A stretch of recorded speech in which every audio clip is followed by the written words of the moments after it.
All right. Hello, welcome back to Cult of the Lamb. Today we are going to continue working on 100% Team Cult of the Lamb while also talking about the cult leader, Jim Jones. I'm going to get started in just a little bit on the talking part. I'm just going to make sure the stream is stable before I do that.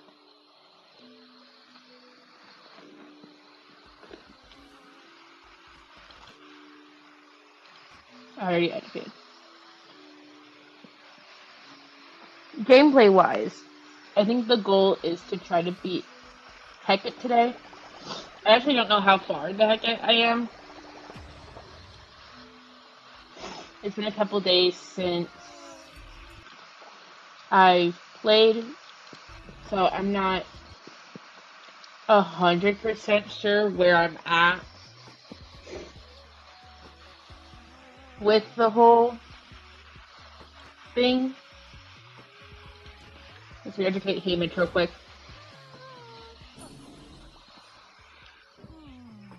Because in part, I think I got like 1 or 2 of the way in. No! Wait, this is so sad. This is how we're starting it?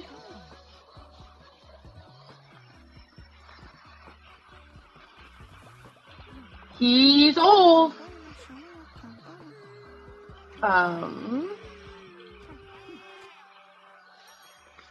We'll start talking about Jim Jones once we go inside the, what's it called? When we go inside the first time to go do a run. I kind of just want to see what's going on real quick. And I know the second I start talking, I'm going to get distracted. Okay. We need way more lumber. So why am I doing history talks? I thought it would be fun. Hello again! Sorry, that was really loud. I thought it would be fun to do history talks. I kind of did it last stream, talking about like what our cults today. Oh, I'm so sorry. Today, I actually have notes prepared rather than just me talking off the dome. Let's talk about Jim Jones and the Jonestown situation.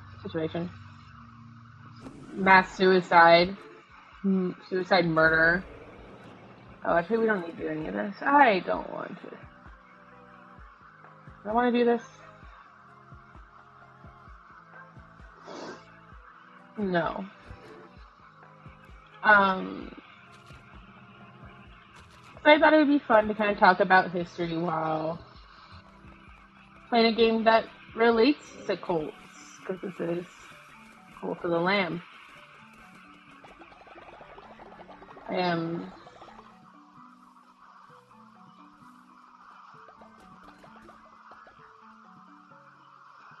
Say what? I'm sorry. I think there's a slight delay between what I'm saying and the messages, so I'm not, honestly, never heard it. Oh, hello. I'm sorry that no one's ever said that non-condescendingly. I'm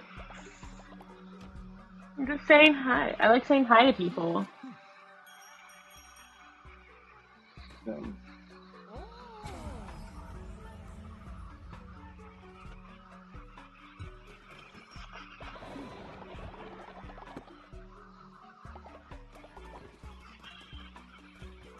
I'm just gonna give all these guys their blessings.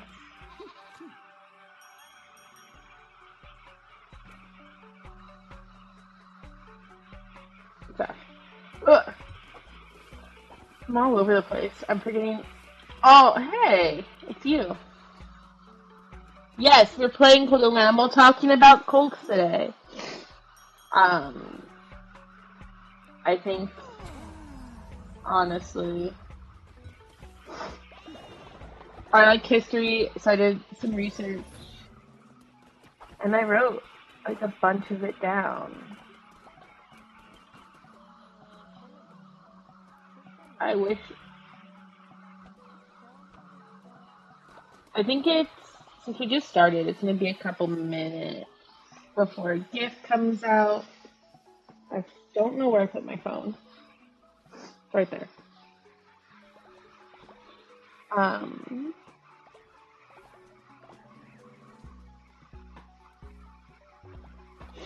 and like someone's texting. Ooh, in game, gotcha.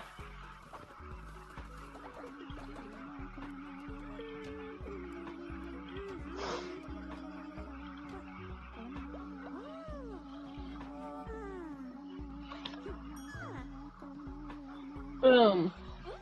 Level 2.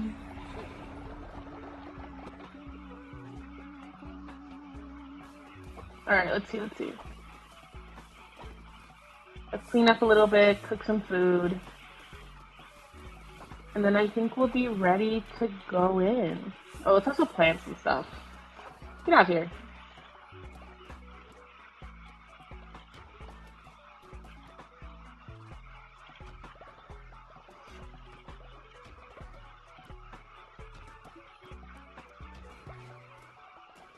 Let's go over here.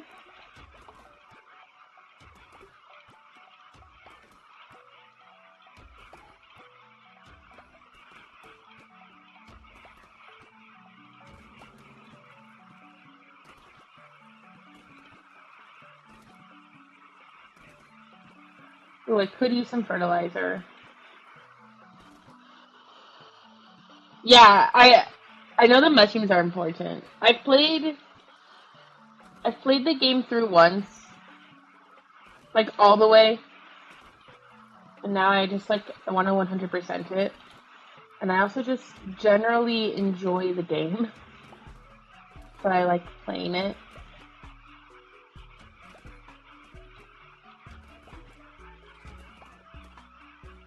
Oh, clicked the wrong one.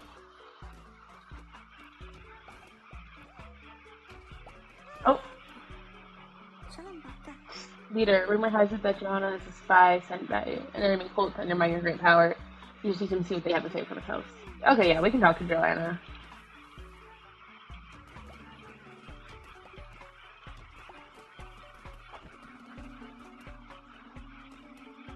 What are you doing? Hello, leader. What a beautiful day in paradise. My city looks extra glorious. Said, cool. So we talk.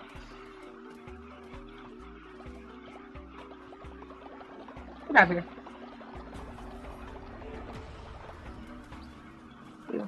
Oh, yeah, thank you. Wow, we're already starting with the drama. Yeah, they're still stealing all the food. Let's this one. Let's do this one.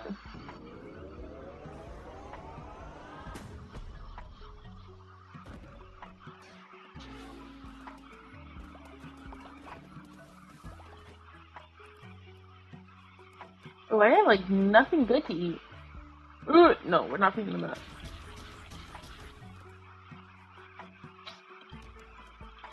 We gotta find good food. We gotta go find good food. Okay. Yeah, no, we're not. We're not gonna do cannibalism. Ooh. I stays here. That's enough for you and enough for me. Don't let your followers wander away. You never know who might be nearby and hungry.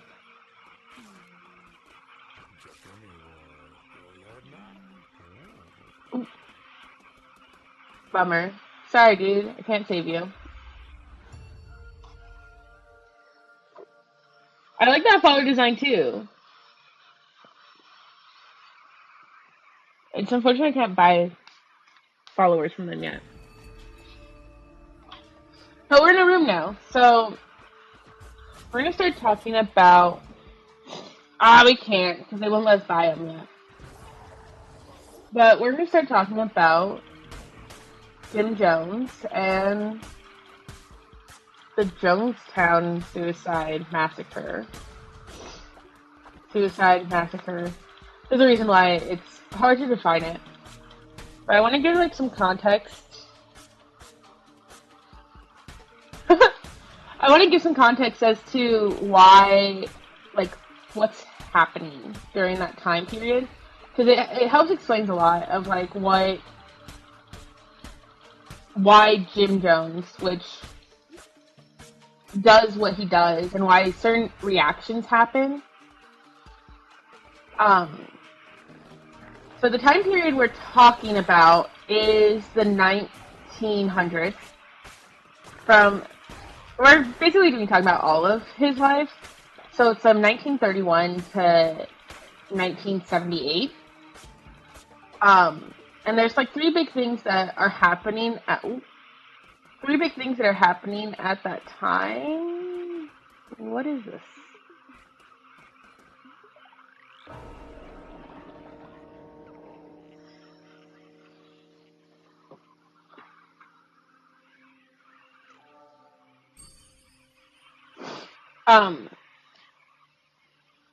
Oh, cool.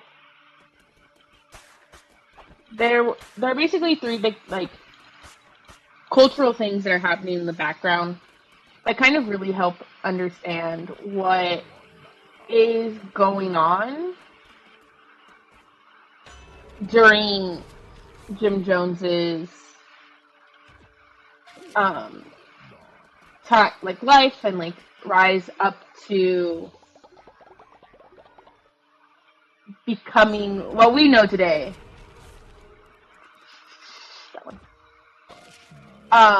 The first thing is that he is born in the midst of the Great Depression.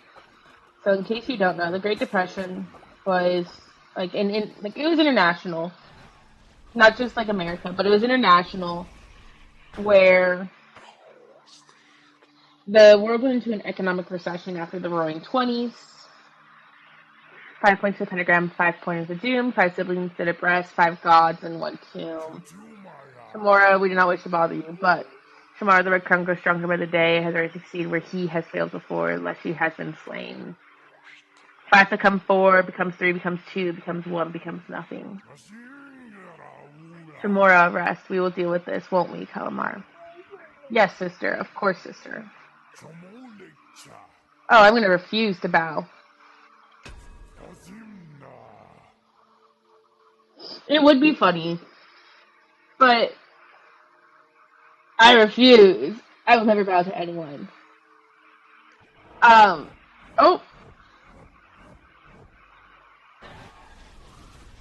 Well, fuck you too, I guess. But the Great Depression is this time of economic hardship. A lot of people were unable to make like just normal housing payments, and a lot of people were out of jobs, and there's just a lot of like financial insecurity, which led a lot of people into looking for other ways to just make money, and a lot of like this general uncertainty in life. It's actually why the Great Depression is actually why Hitler was able to raise the power when he did, because there was just so much fear and uncertainty.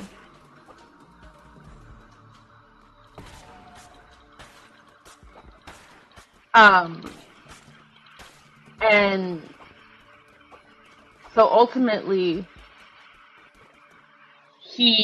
that's like one thing that's kind of in the background. The other one is the Red Scare. Please don't hurt us. We are simple followers lost in an unfamiliar place. The great Sozo found us to find more of his mechanized mushrooms. He only cares for mushrooms as badness grows. But when we arrived, we realized we don't know how to find mechanized mushrooms, and now we are too afraid to return empty-handed. If you were to bring him mechanized mushrooms, he would certainly reward you. You can find him in this Ford grotto. Yeah, I'm gonna kill them for sure. But also in the background of, specifically in the American context, though many countries were suffering through it, was the Red Scare. So post World War II, post U.S. atomic bombs, Russia and the United States were not exactly on speaking terms. They kind of were like, they thought that they were going to be like going to war with each other because of the nuclear weapons, and the Soviet Union, I should not call them Russia, it was the Soviet Union, was really concerned that the United States was going to fight, and said capitalism was a very like evil system. And then the United States was like, communism is an evil system, and they wanted to both just put out their influence as much as possible. Specifically in the United States context, the communists who lived in the United States had a lot of shakedowns and were just generally harassed by the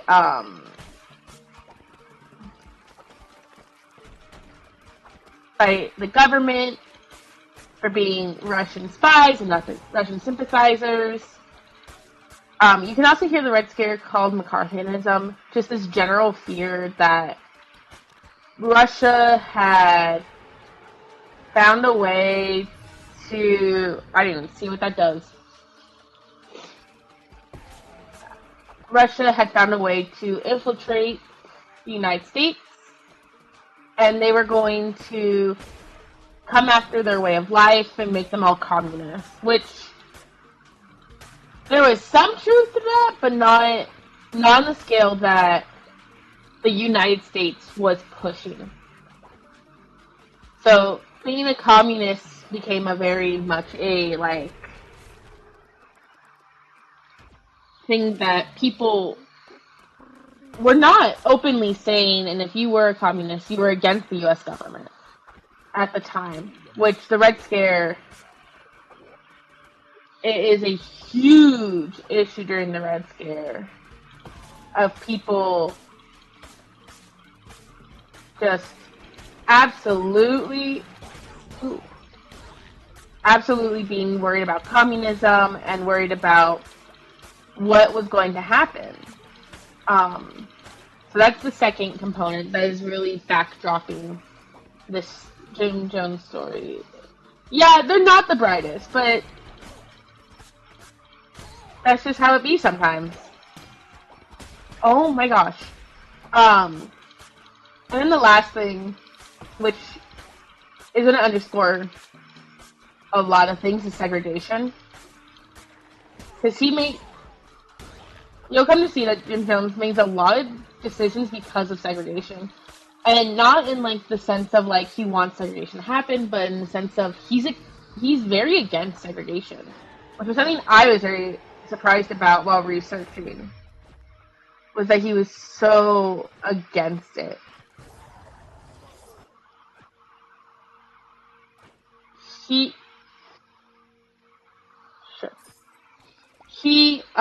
So segregation in the U.S. context,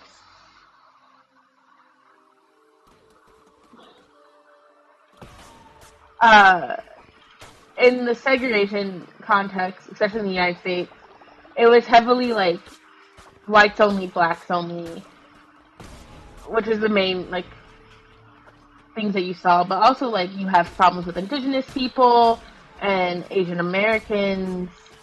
I mean, Asian Americans were literally put in camps because people believe the internment camps were only for Japanese, but Chinese people were also taken into those camps because of just general racism of all Asian people look the same. So how did we know that they were Japanese? But segregation is playing a big role in this too, as many people, as as I'll talk about later, a lot of his congregation was African American. And I'm calling it congregation, we'll talk about why in a little bit, but he ultimately was very much living in this context of the Red Scare, and he's very much living in this context of the Red Scare. He's living in this context of the Great Depression, moving into World War II, and really like discussing like segregation a lot in his own practices. That it's important to understand, like, that's the context in which he's coming into. Like, it's not just, oh, that was on me. It's not just, excuse me, that was kind of rude.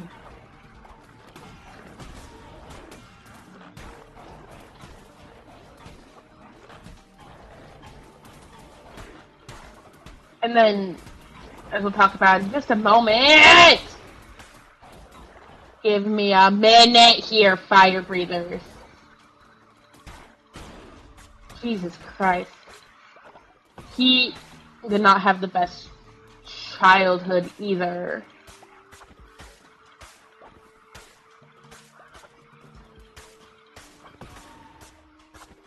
So, he kind of just had this perfect storm.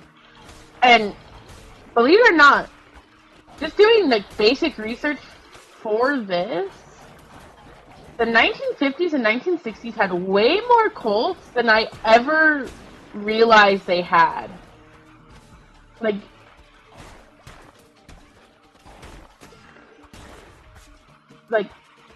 Jim Jones alone came in interactions with no less than 3 other cults.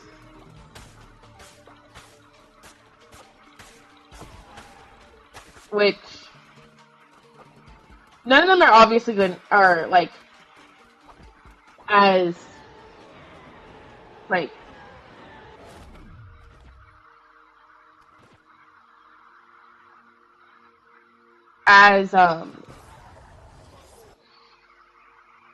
well, the Mormons are much earlier. They're the 1800s. But these other cults that he's coming to interact with are not as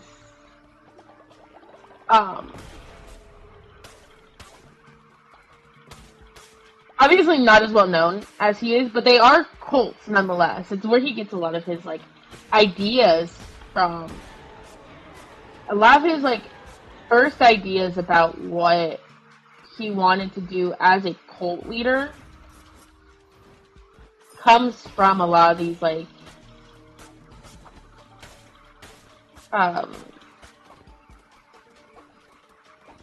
early like cult leaders that he was contemporaries with, like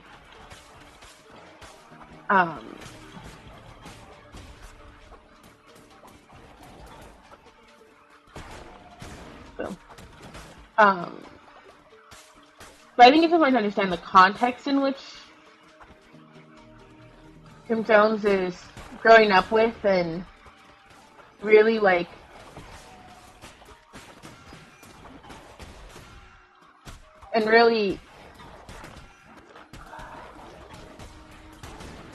like realistically like what he is being influenced by and how he's being influenced by them. Because like these are not like just like, oh, like it happened once type thing.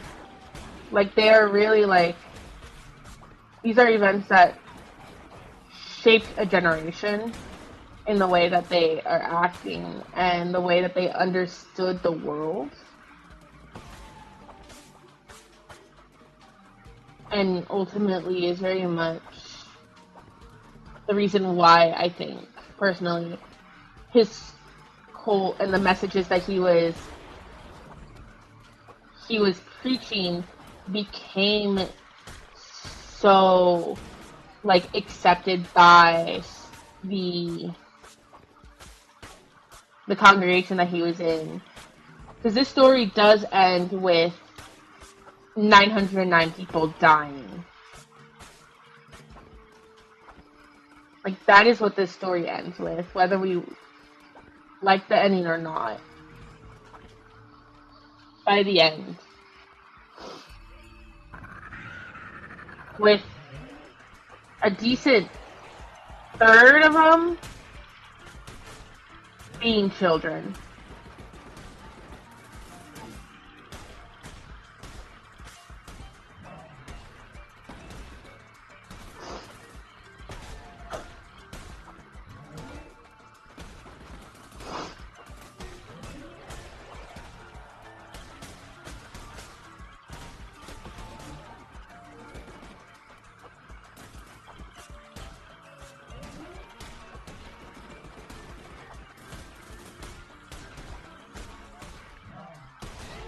Boom.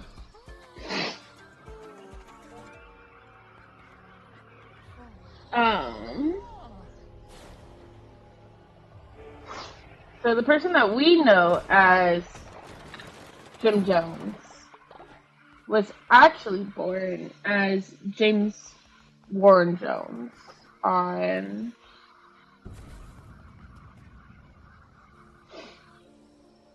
May 13th, 1931 in Crete, Indiana.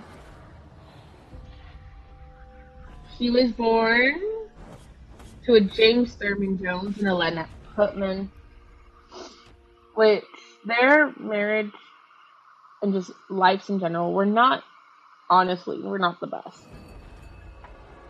So, James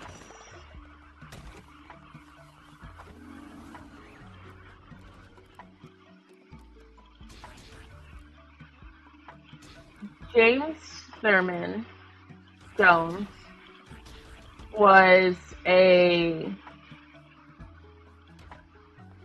World War II veteran, or World War One veteran, sorry. And he suffered injuries while at war. Like many, many, many people did during World War One and World War II. But the problem is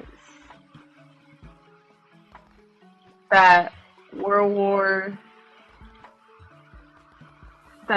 for James specifically,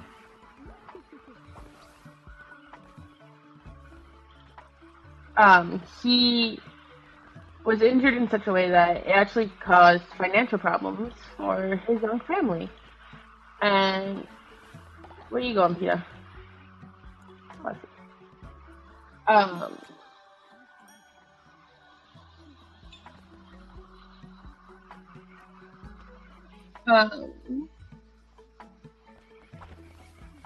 So they very much struggled, especially in Jim Jones's early life.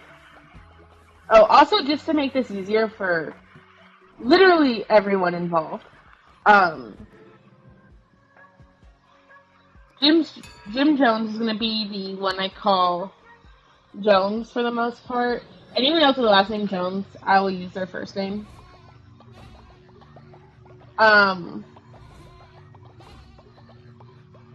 So their financial status was very, very, very, very, very, very rocky, all things considered. And by the time Jones was 3, his family was evicted from their home because they couldn't make the mortgage payments. So they were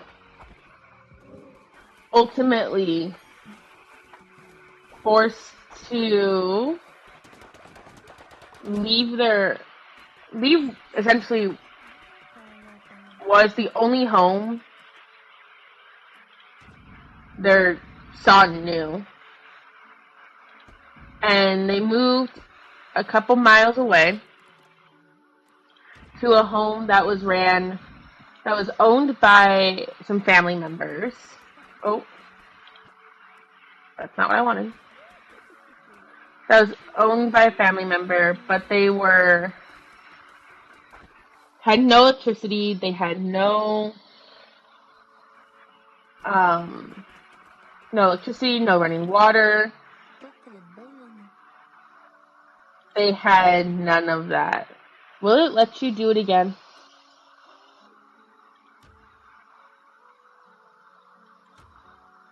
We'll see if it lets you make it again. Oh, okay. So just that. Um. So that's where he grew up. He grew up in sort of home that was. That's not what I wanted. He grew up in a home that essentially had no running water, nothing in it, and so he would grow up there, and then I know there's not enough veg. We're gonna work on it right now. Oh, we don't have enough lumber. Ay, those. Um.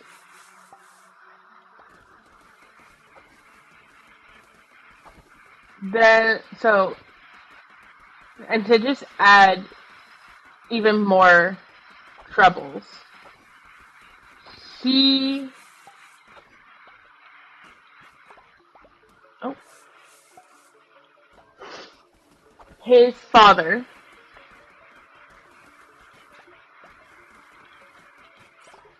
his father was constantly in the hospital because of his injuries sustained during the war, and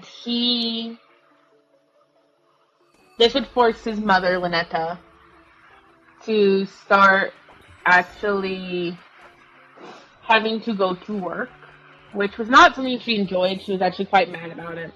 And his parents would divorce before he turned 10. Greetings, traveler. Me, I'm Sozo, of course, researcher of all things mushrooms. Guess that makes me a fun guy. It's fun. Just a little joke Sozo likes to tell. Yes, yes.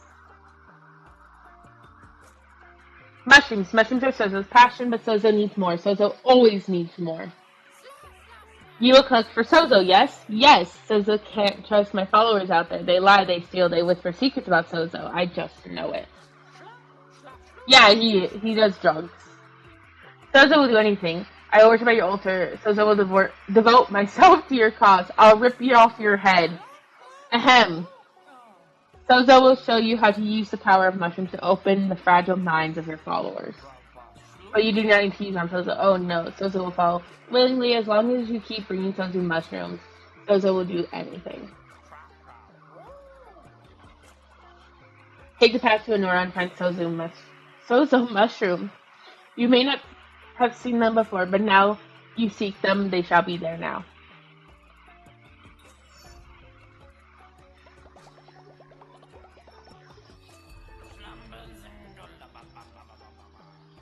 Yes, yes, give Sozo, give Sozo, give Sozo. Honestly, fair enough. Excellent, excellent, but not enough. Bring Sozo more. Sozo will show you how to brainwash those followers of yours. Sozo supposes you want something for your efforts? Of course, Sozo always pays his debts. Take this. Ooh, yes! Talisman piece.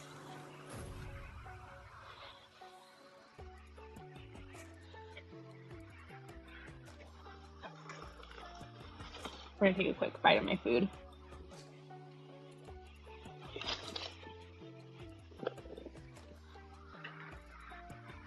We'll see, we'll see.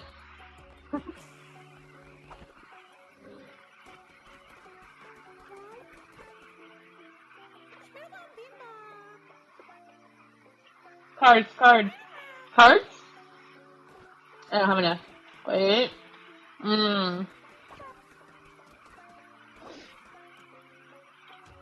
Put down here.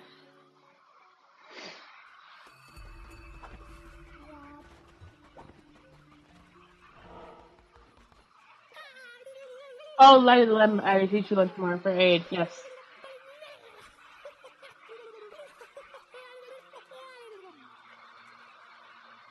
Okay. We still need to find crystals now.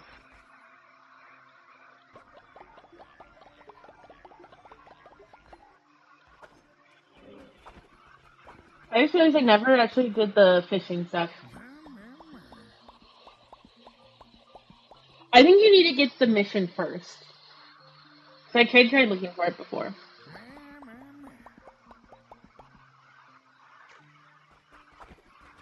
And if I go back here.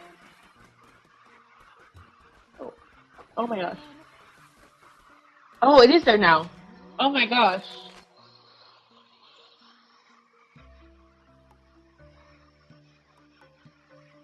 Okay, cool. I thought you had to get the mission for it to pop up.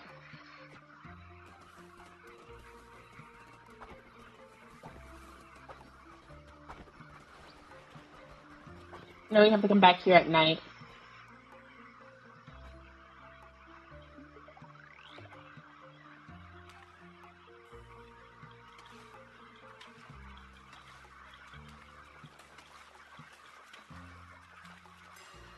Boom.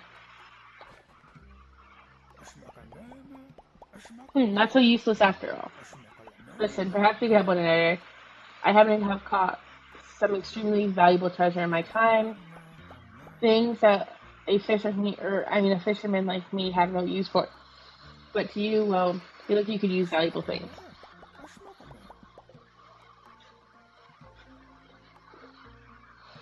Below these waves live some of the hardest to catch beasts that ever lived.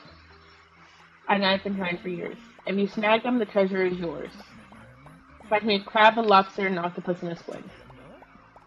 Take this as a gesture of good faith between two non-fish friends.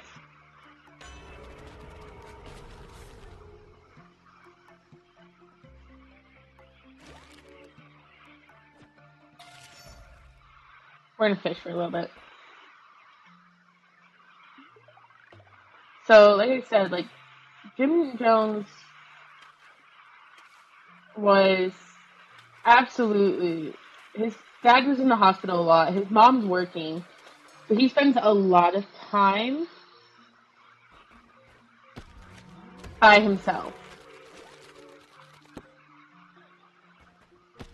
To the point where he kind of says that he kind of raised himself, but he still was very much like neglected by his parents, especially his mother. His mother, Lynetta, people said that she had no maternal instincts. Oh, octopus.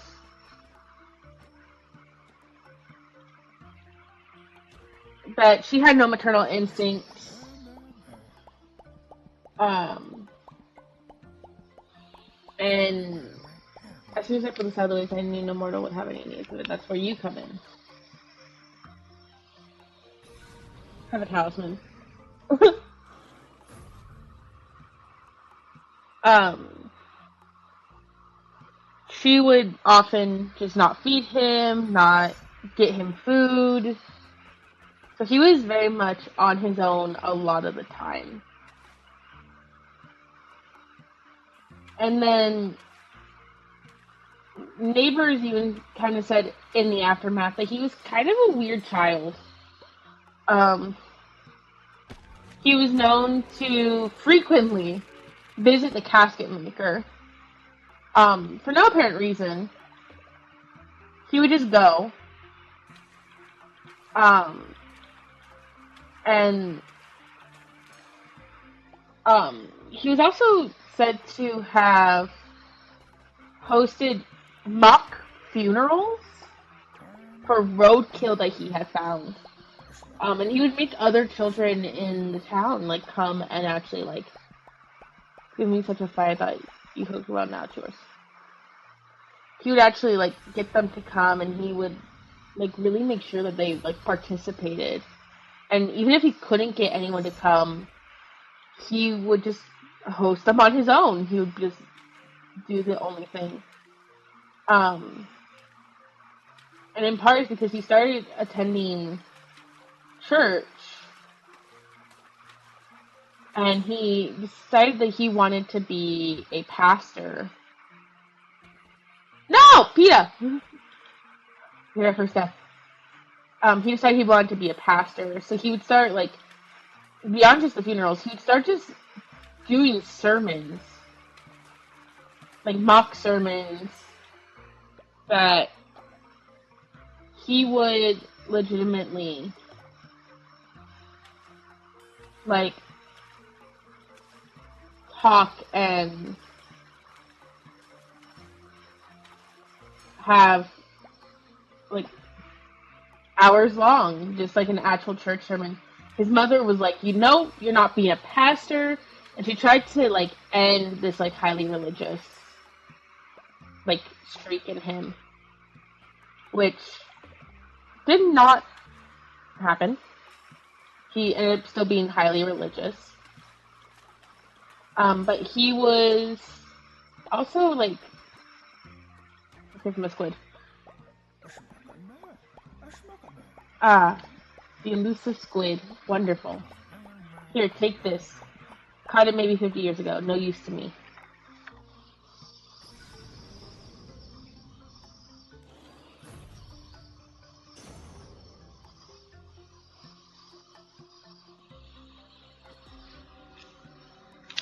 Ooh, a holy talisman. What kind of mythical relics? Yeah. Unlock new pieces and equip them at my altar. So we need to go. Let's get some of these berries. So he actually would and like the funerals is not where the weird stuff ended. He actually I don't need anything from you.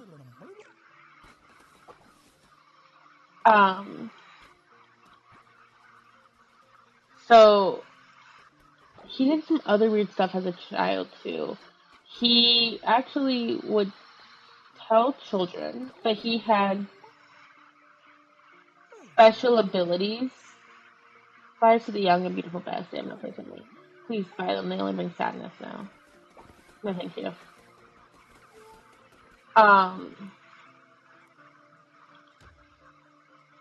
So like one of the, like he said he had powers, and like one of the powers he said he had was he was able to fly. To prove this, like any good child, he went. We still have no lumber. He went to the top of a building and he jumped off. He quickly, or not quickly, he broke his arm. Oh, thank you. He broke his arm. And, he basically told, like, hey, you know you don't have the ability to fly, right? And he was like, don't worry, I have other powers. And he still truly believed that he had supernatural powers.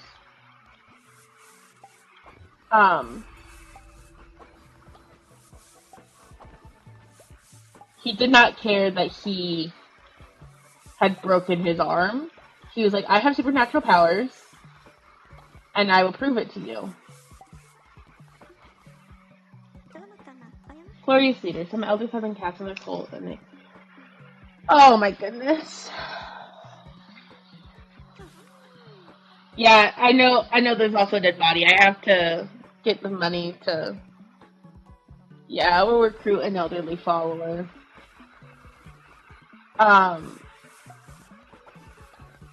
He was like, oh, I need coins this way.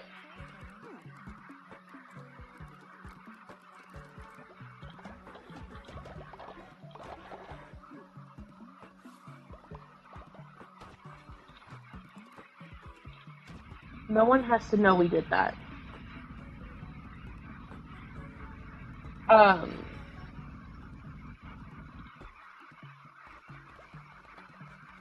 but he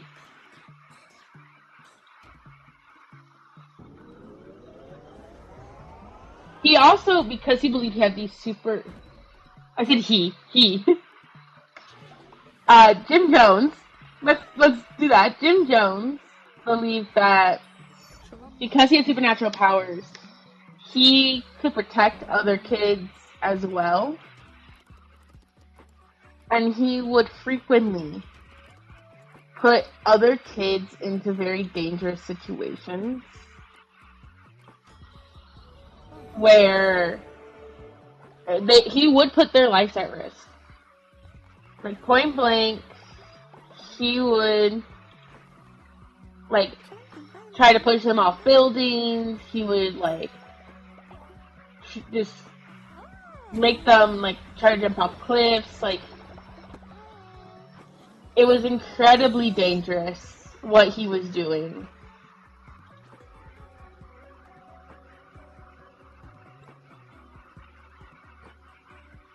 Yes, we're burying them right now. Prep for burial. So he started becoming like one of those kids that parents were telling their kids not to go around. And it only gets worse from there. He really became kind of like the don't come around us type. And since he struggled to make friends, he would also end up like misbehaving, which is normal. That's what happens when kids don't have friends. They start misbehaving. But he misbehaved on a level that parents didn't like for the time period. Like beyond just putting their children at risk, he would cuss, he would steal things. It very much got to the point where they started not wanting him around. And a lot of people blamed his mother, because his parents were divorced at the time. They blamed his mother, saying that, well, she'd cuss, and would make a big show of, like, cussing, and being like, haha, look, a woman is cussing in public.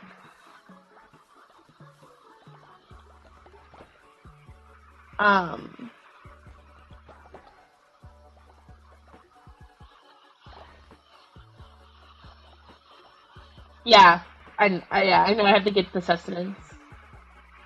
I don't have a commandment done right now. But so a lot of people started like blaming him. Wait, hold me to pick that. So I want to keep it the same. A lot of people started like blaming his mother, saying like, oh well, she always cussed, and was like, haha, look, like a woman cussing. So his mother would beat him with a belt for cussing and stealing. And very much was like, don't you do that, you're embarrassing us. It didn't help the situation at all. He was still cussing, he was still stealing. But one of the most interesting things is that he was incredibly interested into social doctrines. So we're talking Gandhi, but also like Marx and Hitler and Stalin. He would later on say, like later in his life, that Mao Zedong, the dictator of China in the 1950s and 1960s, 1970s, was his hero. But he really looked up to these men who wrote these doctrines. He legitimately was incredibly interested in these men. Later, Johanna continues masquerading as faithful. Something must be done. You need to imprison them. Yeah, we'll throw her in prison for 2 seconds when I'm done fertilizing. But oh, she's sick too. He had this interest in Nazi Germany that like would make him like march kids around in goose step, which is what we call the type of marching that Hitler made the Hitler Youth do. And then he was even at least once recorded doing Heil Hitler, which insanity. Oh, we do have a commandment stone. Nice.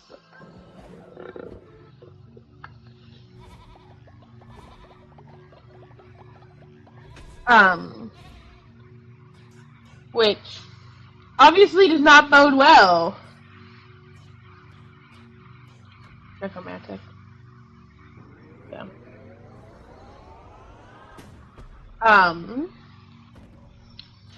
But overall, he was kind of reported to be a good student, albeit highly, highly, highly religious. He would tell other students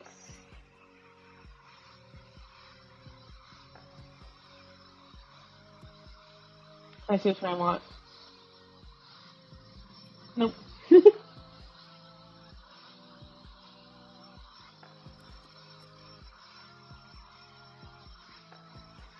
Oh.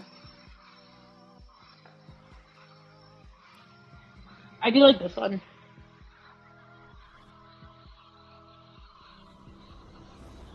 Because I can. Why do you keep moving? Oh, because...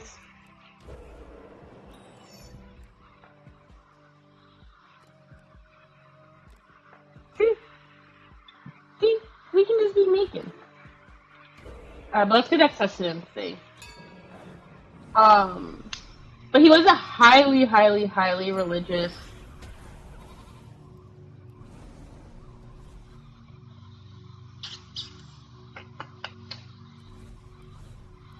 I always like the feasting more than fasting.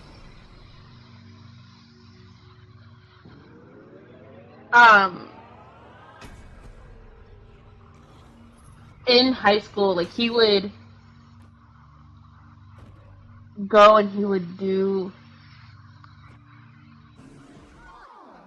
he would go to like where teens were hanging out, where the teens were hanging out, and he would. Do we need it though? We'll do it. It's under doctrine. And he would tell him not to drink, not to smoke, not to dance, because in the 40s that was a really big thing. And who instead read the Bible with him. Obviously, people just laughed him out of the building. But it was very much something that I still took your award. That people were noted that he did quite frequently. The other thing that he did a lot, or that he did, not a lot I should say, but the other thing he did was he did coach youth sports. And here's the interesting part about that. He would coach youth sports, but then he got very frustrated about something that was just happened to be true about the United States at the time. Youth sports, like most of the rest of the United States, was segregated. He hated that. He hated that there was segregation at all. He thought segregation was a sin, and he was like, why, like, there's no reason for white and black people to not be friends. There's no reason for them not to, play sports together. Like, they're, like, he was like, like, this is yeah, like, this is wrong, morally. And actually, that's why he stopped being, like, talking to his father. His father was a registered member of the KKK in Indiana, and he brought over a friend who was African American, and his father refused to let his friend in, and Jones was like, you have two options. Either you let my friend in and you treat him with respect, or we will never talk again. They proceeded to never talk again for the rest of the elder Jones's life. Oh, hello.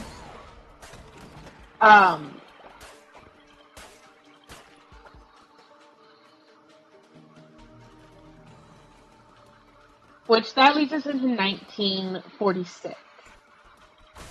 In 1946, Jones is an adult, and he decides that he's going to go start working to get some money at the, sorry, I'm just double checking the name of it, in Richmond, Indiana, at the Reed Hospital. He's going to start working there in 1946.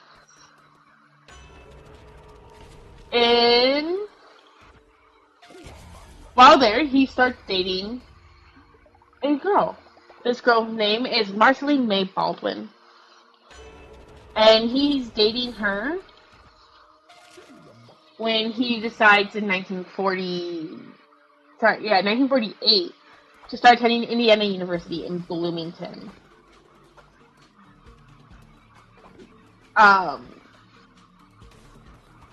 We'll talk more about his college career later, or a little bit about his graduation. But he ends up marrying Baldwin on June 12th, 1949. Now, obviously,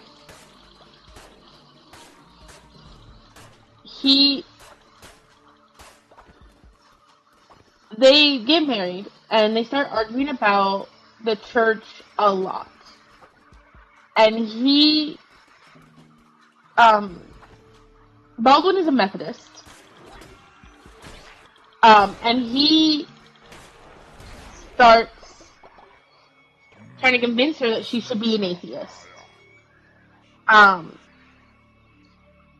It was not so long ago that we cast out the Red Crown, a mere 1,000 years or so. Its heresy preached could not be tolerated. Its noxious ideals, it could not be allowed. For this most damning of sins, the retribution must be slow and painful. I cast a famine upon your cult. We should have saved it. And with greed and ambition unchecked, it drew godly blood.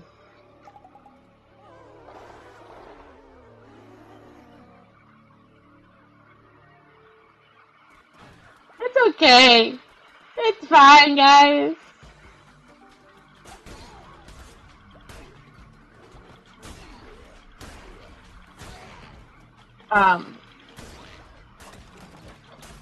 Now, beyond just church arguments, Jim Jones was also highly emotionally and psychologically abusive to Baldwin.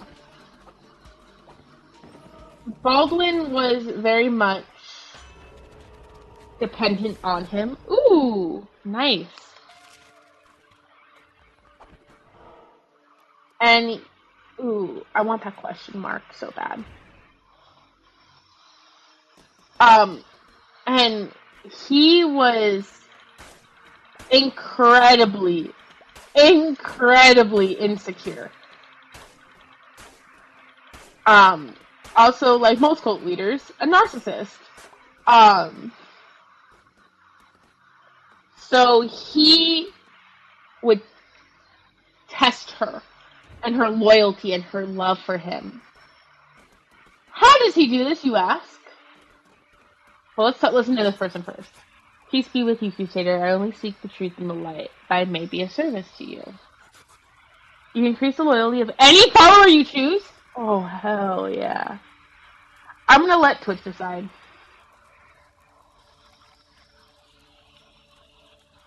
I'm letting Twitch decide, so you can vote for yourself.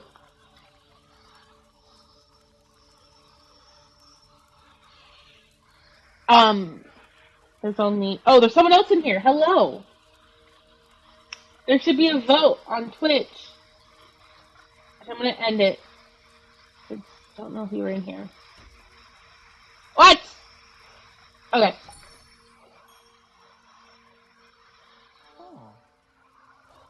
But my work is done. This will fall you into the deepest darkness from whence no one returns. Oh, hello. There's more people here. So what he would do to Baldwin is he would tell her that he got note of a family member passing away. And she would grieve, she would cry, she would, do all those things of when a beloved family member dies that you do. And he would let her believe, sometimes for days, that this family member died. And then once she was starting to be okay, we can move on, we can do this, he would tell her that, oh, I was just testing your loyalty. I was just trying to see if you were loyal to me. Which, keep that in mind that he has a history of doing that, because it's going to come back to haunt us later in his story. But he would do that to her constantly.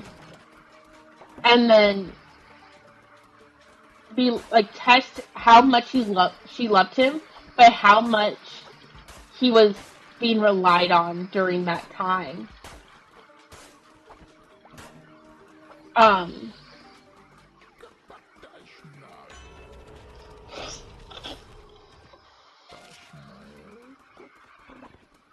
So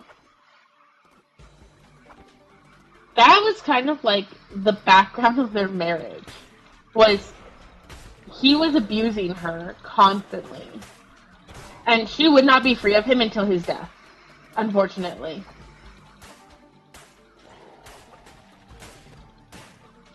So then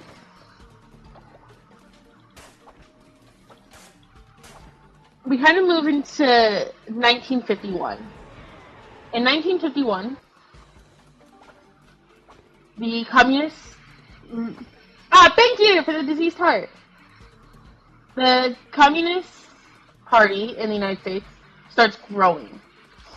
And in alignment to him in liking those doctrines, Jim Jones starts actually attending some of these communist rallies. And he says that the FBI, at one point, his mother came with him to one of these rallies, and the FBI harassed her over it in the 1950s, which might have some merit to it, but is what he said happened, so we will respect that that's what he said happened, just because I couldn't find any information disproving it. So,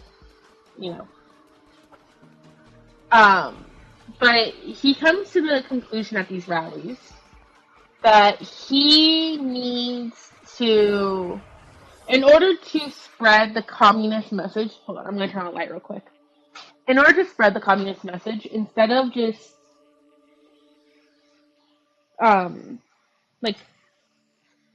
telling people about communism and pushing the manifesto, that he needs to actually infiltrate the church in order to spread that message. So in 1952, he tells everyone that he is going to join the Methodist Church as a priest, which some surprised, some not surprised, considering he always said he wanted to do that. And then there was a concern that they wouldn't accept him due to his communist leanings and political activity.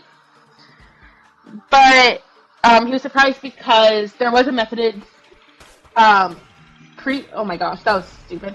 There was a communist priest who immediately was like, yes, you'll take you under my wing, and I will help you become ordained. And he actually did some good for the community that he was in. In the summer of 1952, he opens up a segregation-free playground. So it's fully integrated. Black and white children can come play. And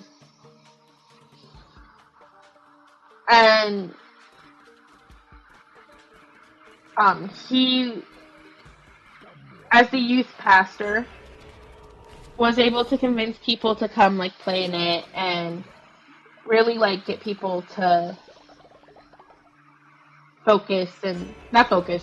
actually like participate in the playground. By the time he got to by 53, he came in contact with the organization, or realistically, it was a cult, just not in the same way we define cults today, with an organization called Latter Rain, which was kind of working on, like, the revival, Great Awakening of America during that time period. And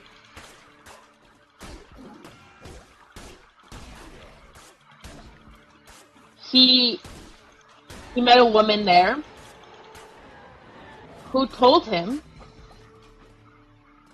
and I wish this was a joke, who told him that he was going to be a prophet with a great ministry.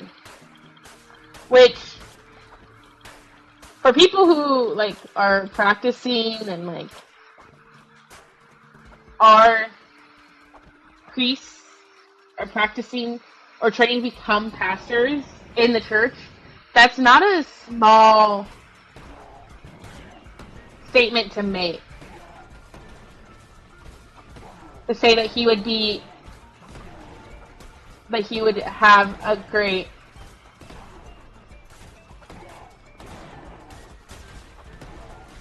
that he was a prophet. There was a lot of people who were saying they were prophets at that time.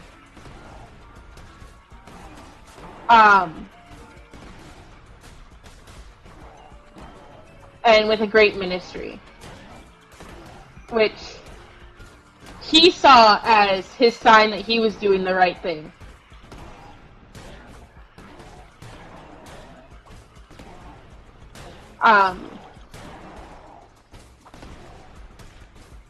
He ultimately was very much emboldened by this and was like, see, I'm doing the correct thing. Even this woman says that I'm going to be part of this greater, like,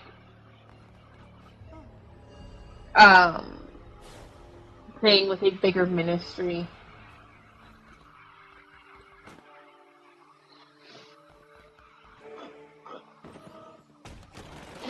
And then in early 1954, he's actually dismissed from his position at the Methodist Church. From what the records say, he was dismissed because he was stealing church funds, though he would say it was because they refused to let him integrate his church.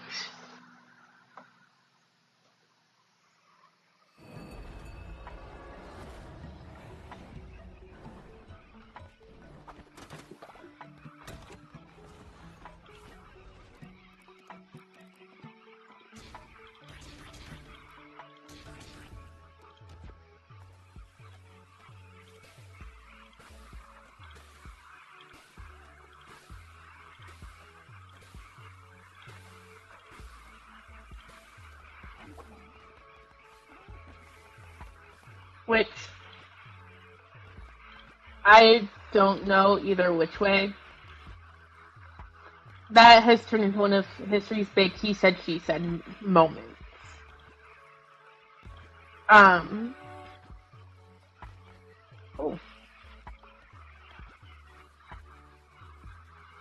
So, in 1955, he establishes the Wings of Healing, which I'm just going to make everyone's life easier here. The Wings of Healing becomes what we know today as the People's Temple. The People's Temple is the people who died in the mass suicide.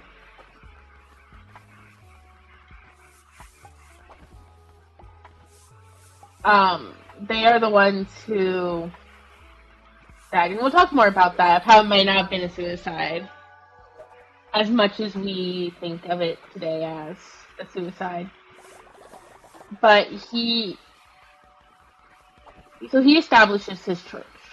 He's like, guys, we did it. We are making the Wings of Healing. And he gets a location that's fairly close to the old church that he was working at. And there you are. He is able to bring 20 people to come with him. And they start raising money in order to keep the church running because they simply just need the money to do so. He's then 15. Do we have 15 beds? 1, 2, 3, 4, 5, 6, 7, 8, 9, 10, 11, 12, 13, 14, 15. We do. Cool. He ultimately makes it so... Sorry. He's like, hey, we cannot do this by ourselves. So he takes them he goes to the Independent Assemblies of God, where they're not, like,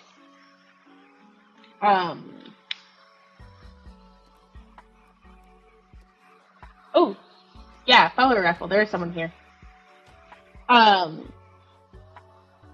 Where they're not the only...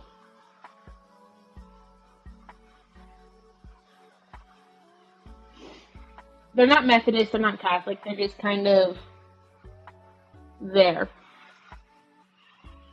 They kind of just take everyone, and ultimately...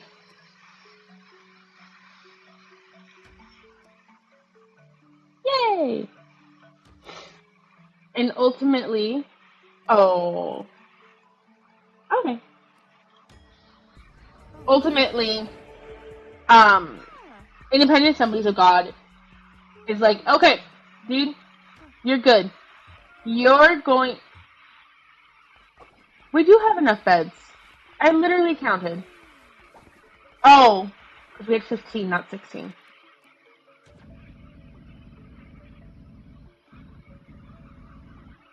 They ordained him as a minister. And, he starts preaching with a man named...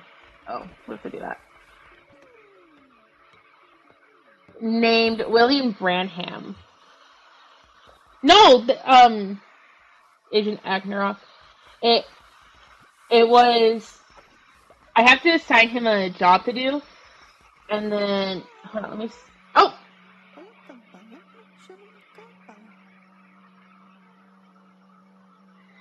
Benevolent leader, please don't judge me, but I always wanted to eat a meal made of poop.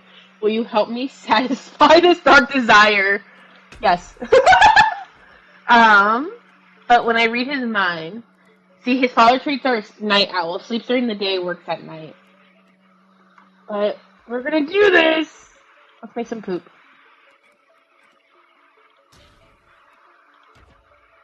Let's see how quickly he gets sick. Go.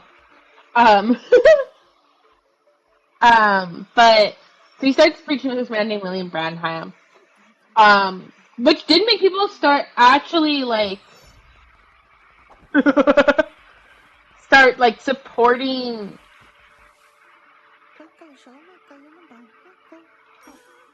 make people start supporting Jones and his you're going to bed, dude. Start supporting Jones and his mission essentially. They were like, yeah, let's do this. Like Branwell's giving you his endorsement. Why are you sleeping on the ground?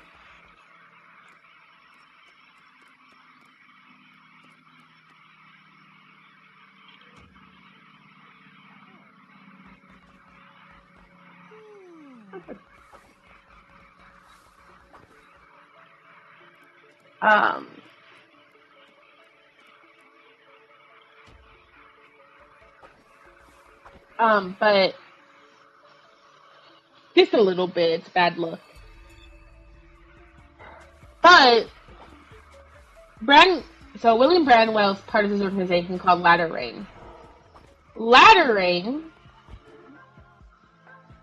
was really big on pushing this idea that people could possess supernatural powers, and the people who possess these supernatural powers could bring a second heaven to Earth, which is something that Jones started being super obsessive about. Like, we're talking, like, he was like, guys, don't worry. I possess supernatural powers. Which is something that, again, he actually did quite frequently as a child. And he was like, super like, this is truth, and I have supernatural powers that I don't show people because obviously that would be, I'm too young for people. Oh my gosh, thank you! What? Did you just... You didn't.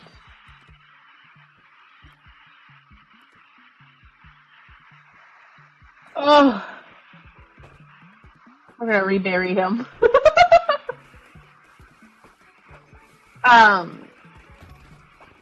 But it turns into very much like a... We're doing this... Like, I have supernatural powers. And anyone who says otherwise is wrong. And then by the late 60s, we're jumping a little bit ahead, but by the late 60s, he starts saying that he is the manifestation of Christ the Revolution.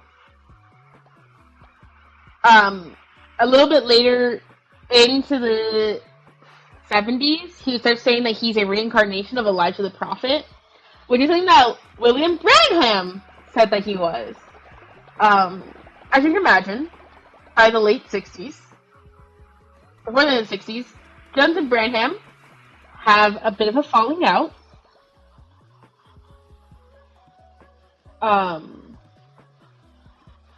Where they ultimately,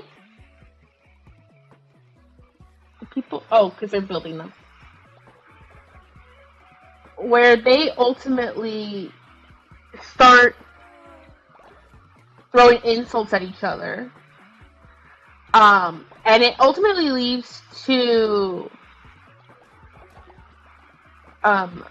Jones leaving Ladder Rain, which is something that people were not expecting to happen. There's a lot of reasons they could have had a falling out. Um, some people believe it was just because they were both claiming to be the reincarnation of the same person, which valid. Oh, did not know that was going to grow that fast.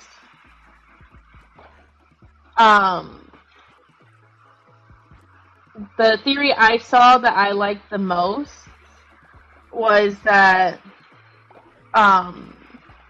that made the most sense with Jones's character at the time was that Branwell was very much against integration of the church, which, as we saw, Jones was not about that life. He was pro integration. So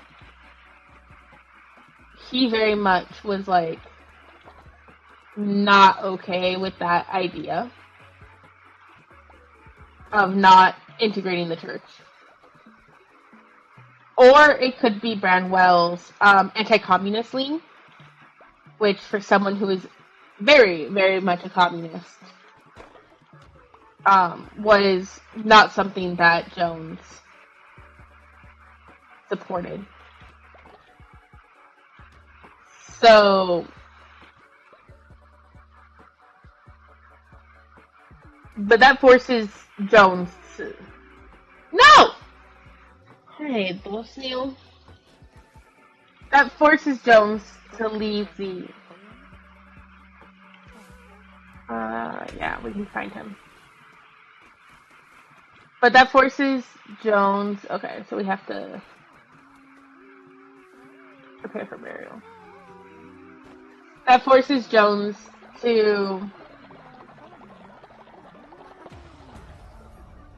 ultimately leave Latter Rain in the end.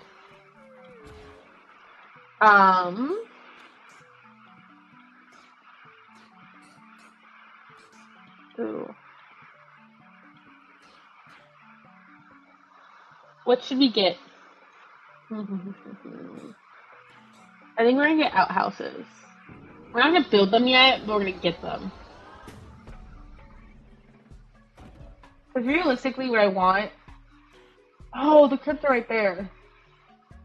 Oh, okay. That's the next thing we get.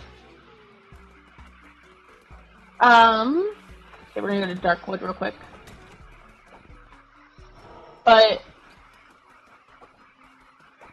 one of the so that's kind of the story behind Latter Rain. And Branwell is a huge influence on some of the stuff that Jones does later on in his life with his cult. The second bit, I don't want to deal with 2 dead bodies, but I'm gonna have to.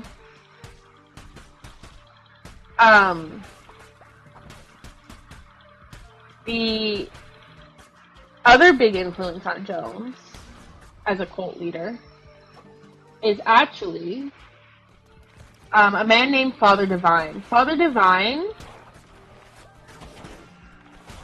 Oh, you bitch.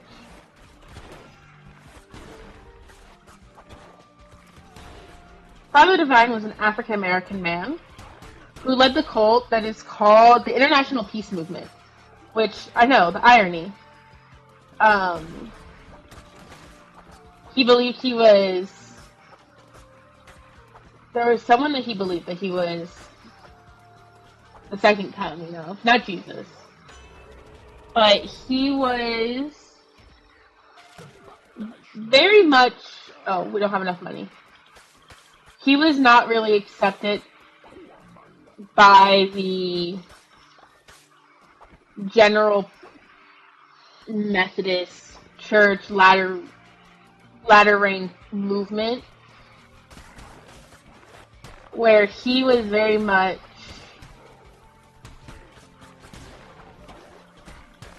not...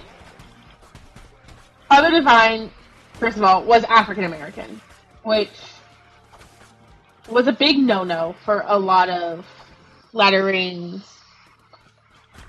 like people, since they were against integration. But nonetheless, Jones, being Jim Jones, decides in 1956 he goes and sees Father Divine service for the first time, and he tells the leaders that he is going not because he thinks they should be a part of the organization. No. But he wants to bring an unbiased point of view as someone who's new to the organization. So he gets to go, and he is like, Father Divine is wrong.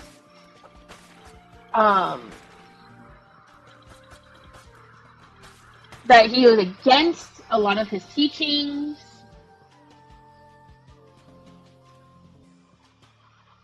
And yet, he immediately at his own church starts preaching things like Father Divine's communal living situations and setting up communal help areas like soup kitchens in part of the church. So there was this heavy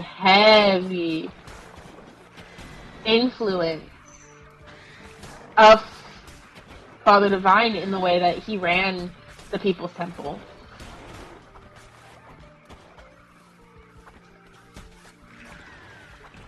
Sorry, I just don't like these guys. Oh, you.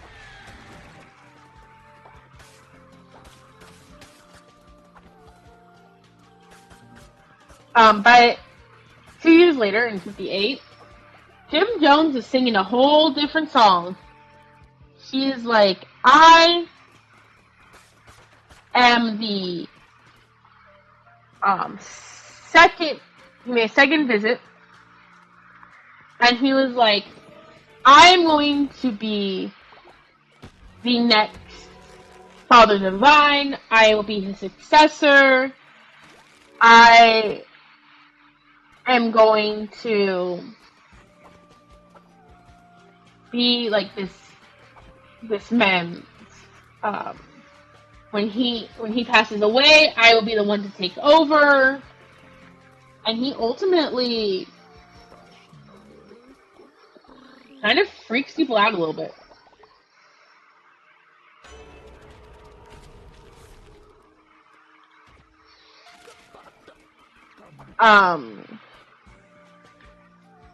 And he really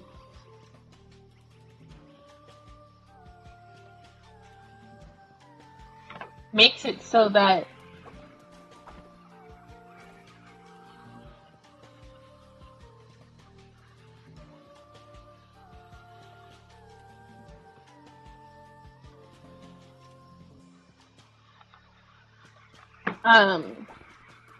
but he gets to the point that when he does die, when Father Divine dies, he goes to his funeral and tells his wife, tells Father Divine's wife that he is the second coming, that he is the resurrection.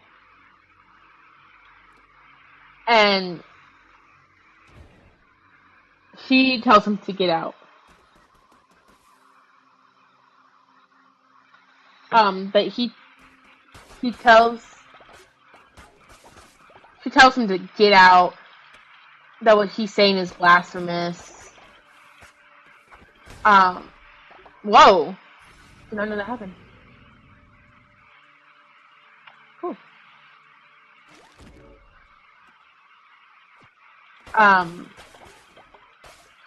But, and it kind of hurts him a little bit, but at that time, he has his own church to worry about. He's like, this is fine. Ooh.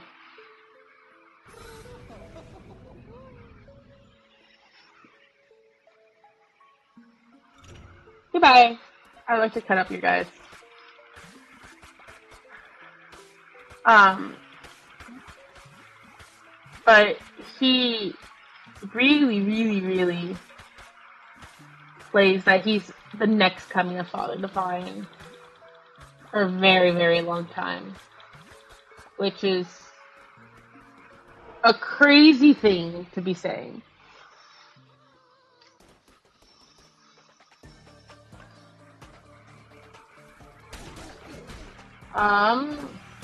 Oh, crud.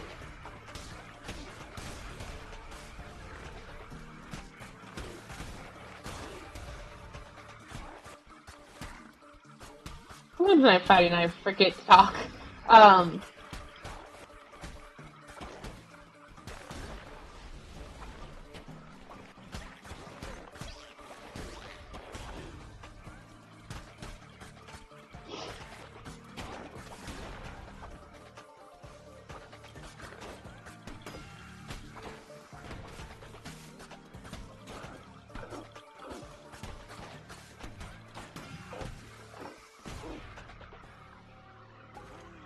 um, but in 1960,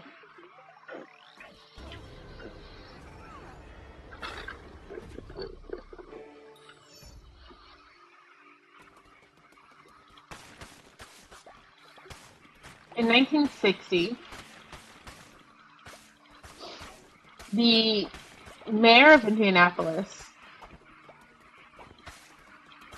gives Jones an amazing opportunity, really, where he's like, hey, dude, I see all the stuff you're doing to integrate.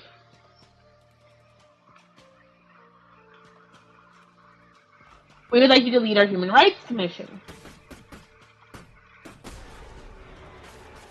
And Jones goes, absolutely, I would love to.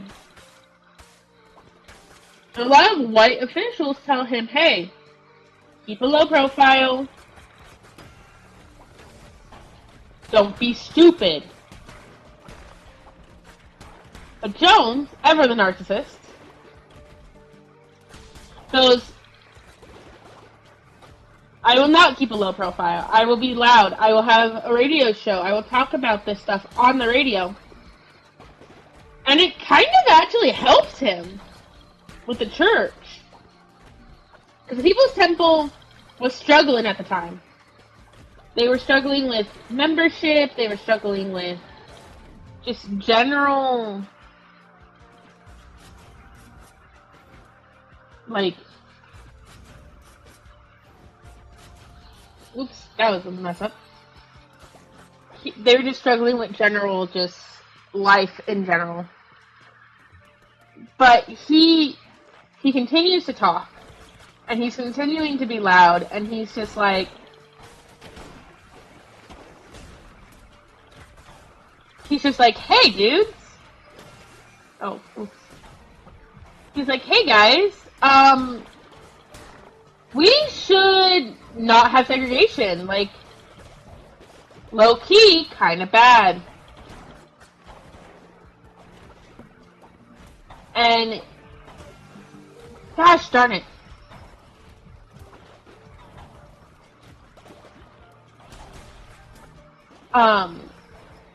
He ultimately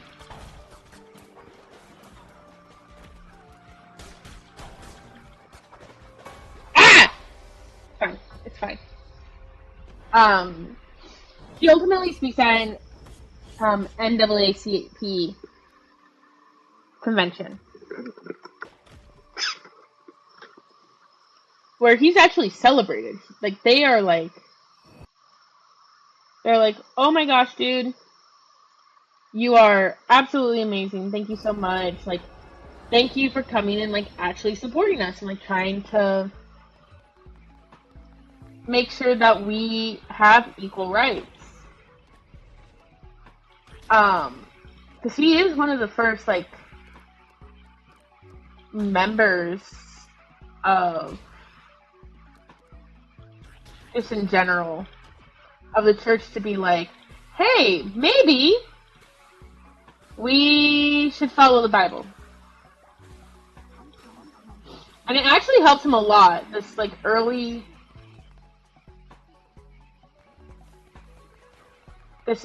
like political movements for him.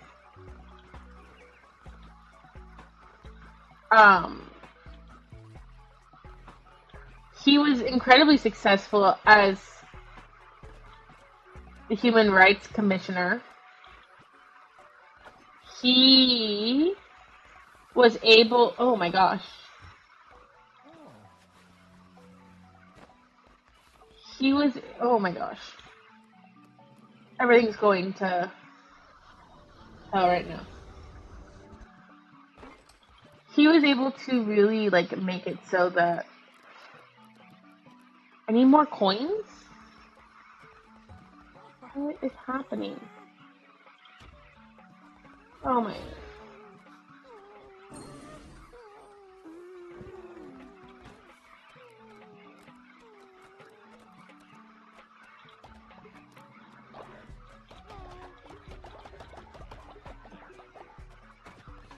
He really made it where it was like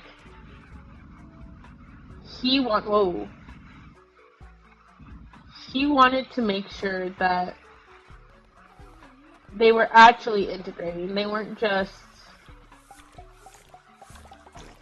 like saying they were and then leaving people out and doing absolutely nothing with it. He actually integrated a hospital entirely. And the way he did that was he was put into a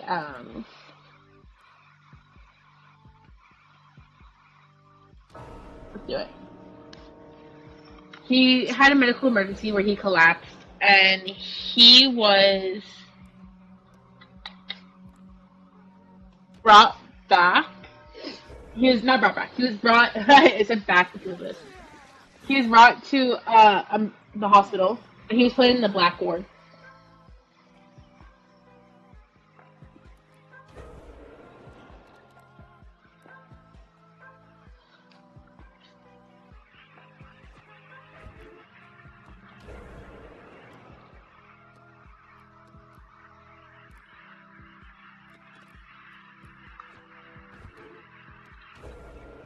Oh, that's so not what I wanted.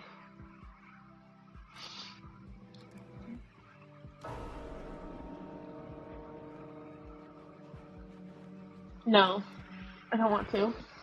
I don't want to. I don't want to. Ah, shoot.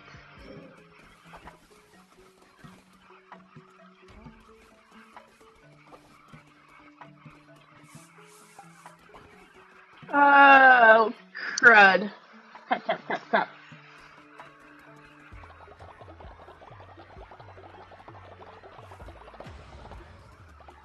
Oh, wait, come here, come here, come here.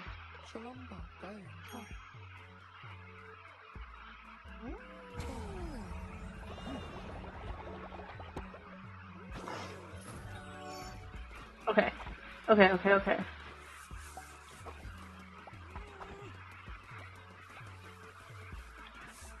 But, so he was put in the African American side of the hospital, and they're like, "Oh my gosh, sir, we are so sorry. Please let us move you." And he went, "No, I will not be moved. I'm going to stay right here," which was unheard of at the time. And he was like, "I'm going to stay here, and I'm going to help." And help. He did really, really help too. He started drinking bedpans. We were missing a dead body. Oh no, we resurrected them. There's another dead body somewhere.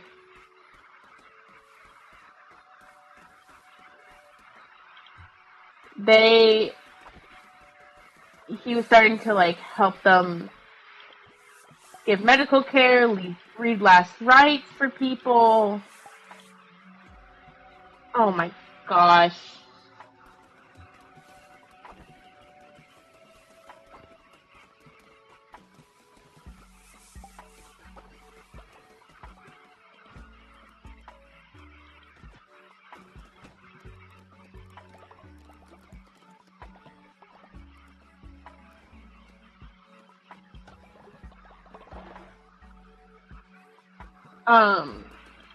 And so by him doing that, they ended up having to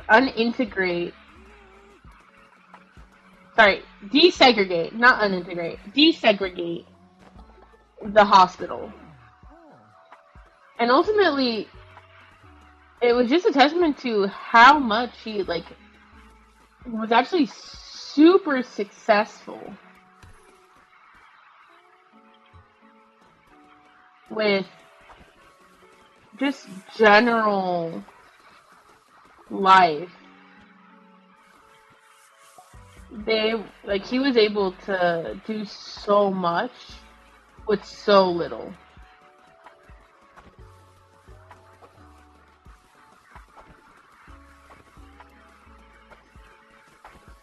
Which brings us to the other part of his life in 1960. In 1960,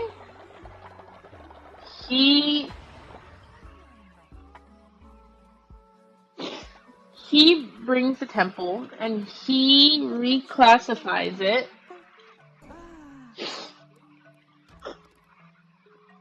not reclassifies, but he joins this temple that is called, or not, oh my gosh, the words are abandoning me.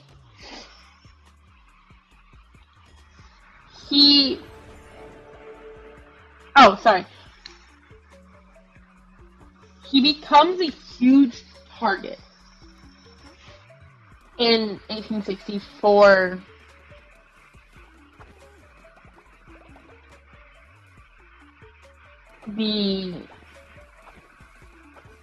for lack of better terms, of the racists in the town. And he ultimately decides, okay, if this is what God has planned for me, of being targeted by people who do not want integration, then that is what we'll do. And he ultimately starts, let's see.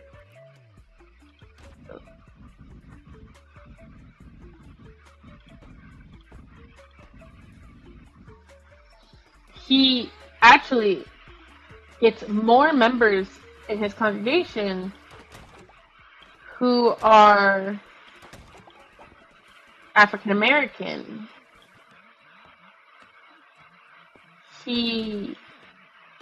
Which is an unforeseen side effect. He's then also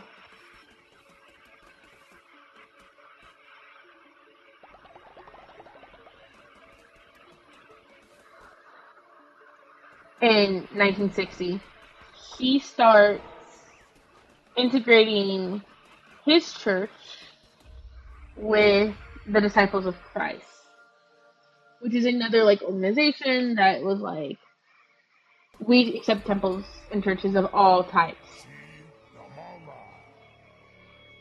I will not suffer the same fate as Leshy. Find me in my temple, you would join your kin to slaughter.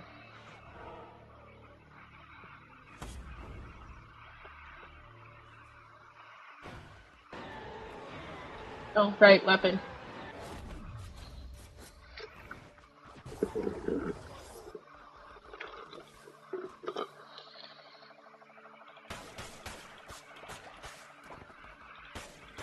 But he joins And one of his first questions, did not mean to do that. One of his first questions upon joining was if his political alignments would affect his church's membership, and they were like, no. You're good, you'll be a good minister, so we're good. And he's like, awesome.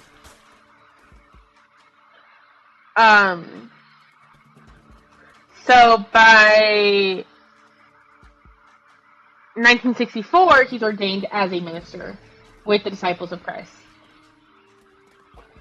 It is important to note, because we're not going to be able to really talk about it anywhere else, the Disciples of Christ do get reports in 1974 and 1977 that essentially their shining idol, which is the People's Temple, is not as perfect as it seems, and they get reports that there is abuse happening, which we'll talk more about that abuse in a little bit. But the Disciples of Christ do investigate. Surprisingly, they do investigate. Hello, child. I know you. You're a friend of Rob. I recognize the guy on your head. Rob 2 has told me all about you. I'm on my way to visit him for a game of knuckle bones. I have debts to pay and debts to gain. Cool.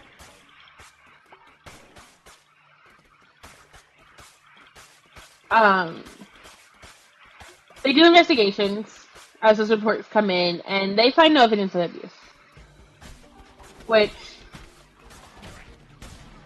is important to mention that they do have indications that there was abuse happening multiple times.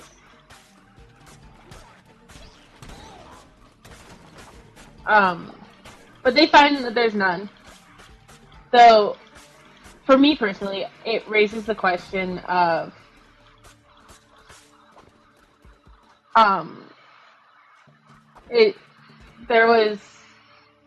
they called them an ideal organization, in part because they had donated, I think it's like 1.1 million. Let me double check in 2 seconds. 1.1 million, which is over $4.6 million today, to things that the Disciples of Christ wanted to really work on, which I think is something that needs to be talked about more.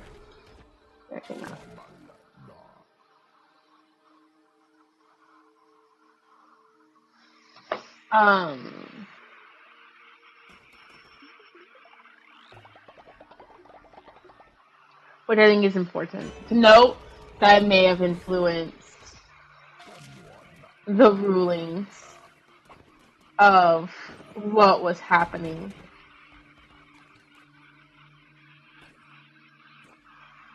Oh, what did Twitch chat give?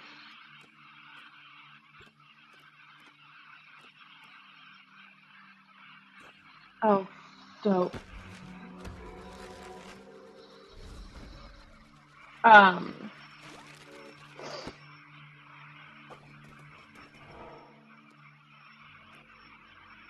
Let's go this way.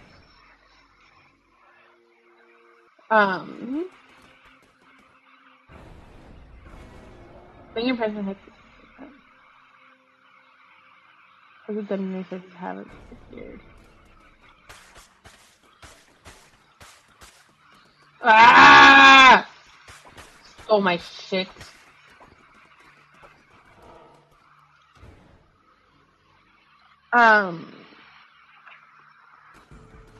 But Jones also had what he called a rainbow family. Um, for the sake of just the children, I know they wouldn't be children anymore. They're not. Some of them weren't even children in 1970s. But I feel weird if we're talking about them as children. I'm not going to say any of their names. You can Google it if you are so intrigued to. But him and Baldwin, Marceline May Baldwin, his wife, actually adopted a lot of children. And they just had a lot of children in general. So, confirmed, and we're saying confirmed,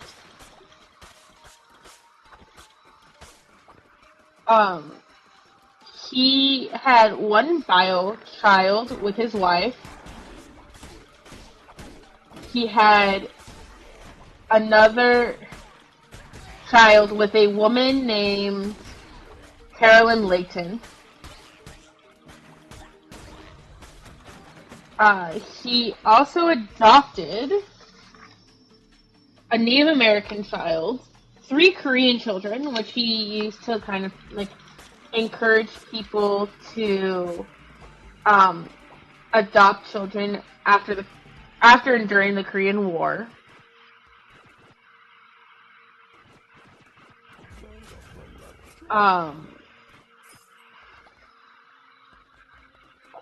He adopted one white child and one African American child. They were the first family to adopt a African American child in the state of Indiana.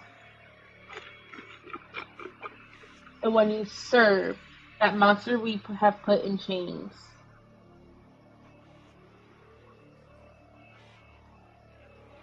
Will not be satisfied until you have killed all 4 of us. You may have killed my brother Leshy, but you will not kill me. You will not get close to the other bishops of the old faith. We are far older and far more powerful than our dear brother Leshy was. Get the fuck out of my face. Oh shit.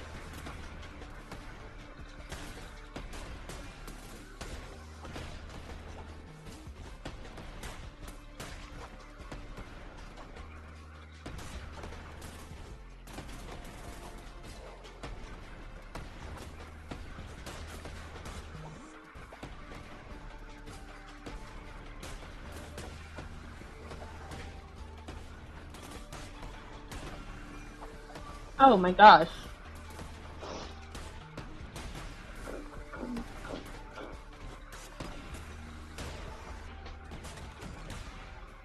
Jesus Christ.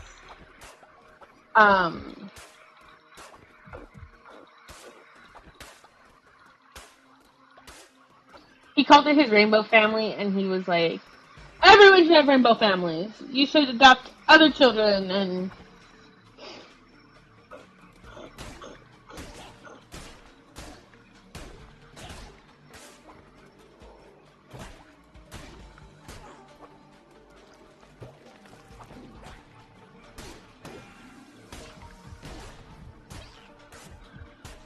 oh.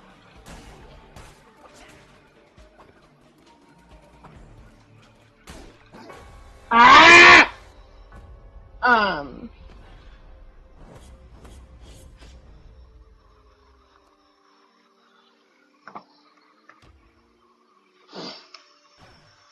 But he, so yeah, so that was kind of like his family situation.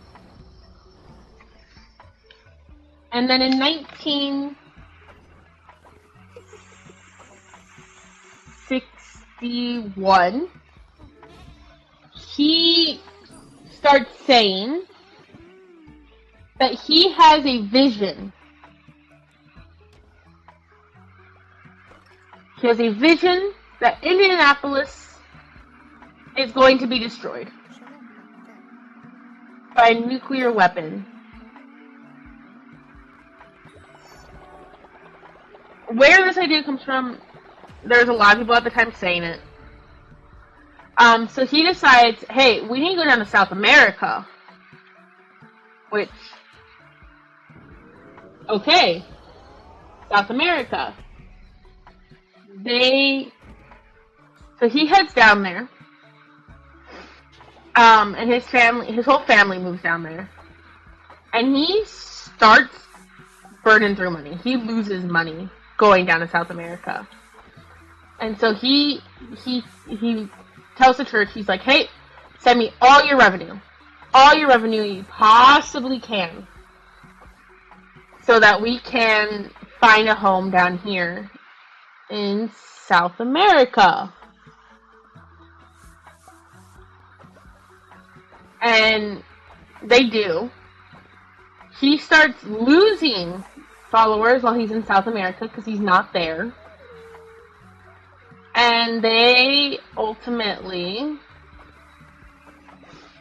tell him, like, hey, you need to come back or we have to close the church. Which he's pissed about. So by 1963, he is returning back to the United States to run his church.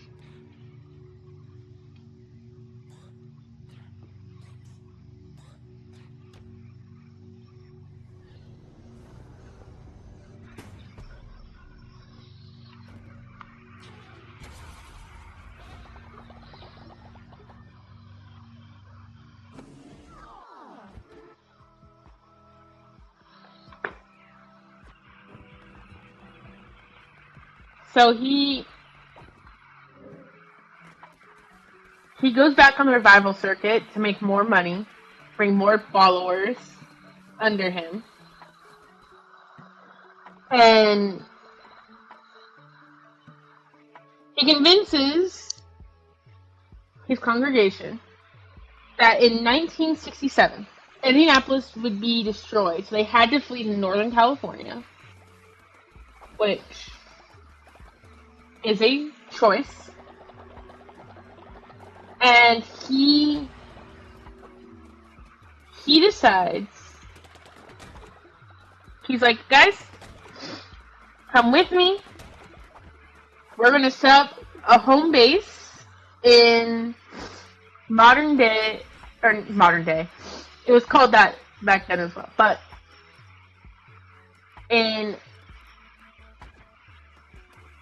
they're going to set that base up in Redwood Valley, California. And about 140 people go with him. Around the same time, in 1961, he graduates from Butler University with a degree in secondary education. And he decides that when he gets to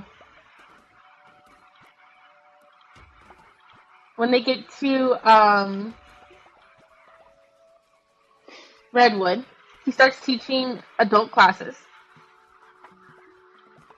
And with some of his followers as his students, actually, I should say, or acting as his students, so that they can convince people to come join the church.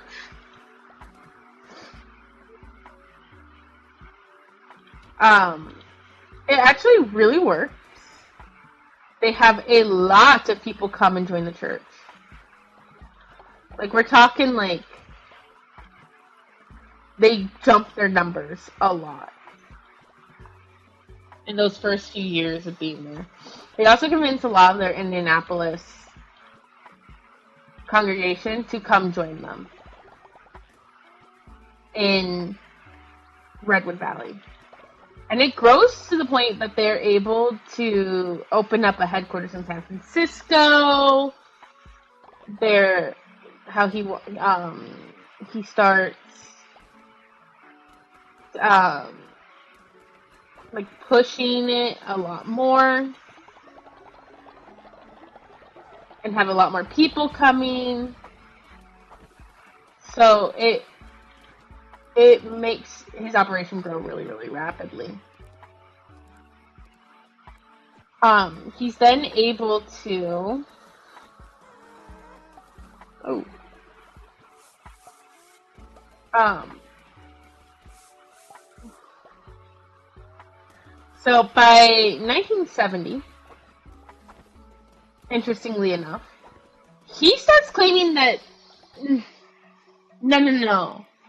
I know we were saying that we were doing this for God, but actually, I am God, and there is no one higher than me. And that Christianity uses the idea of a God to oppress women and minorities. Which, considering the time period, is incredibly progressive. He's like ahead of the curve on that one. Where's my little germaphobe?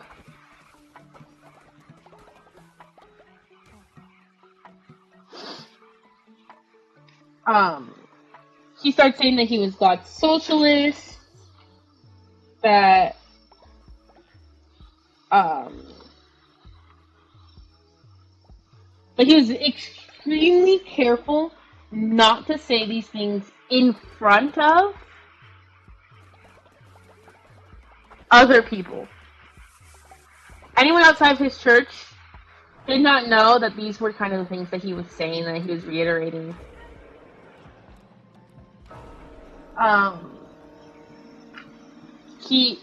He also was really quiet about his political views because he was really worried that he would lose political support because he had a lot of political support by a lot of like major people.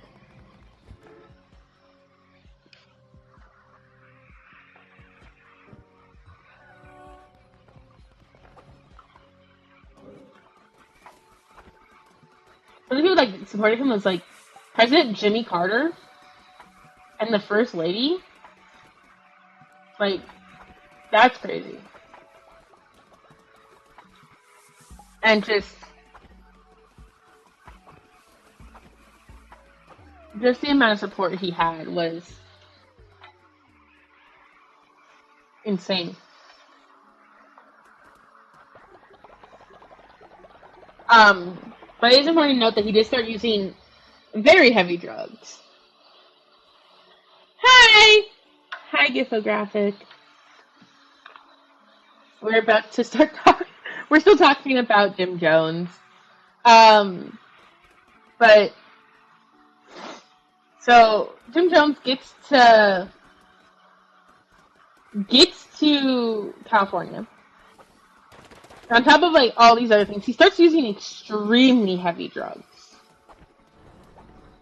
Oh wait, do I have any followers? No. Okay. We gotta go find a follower. He starts using extremely heavy drugs in California. So much so that it's believed that it kind of made him start being paranoid.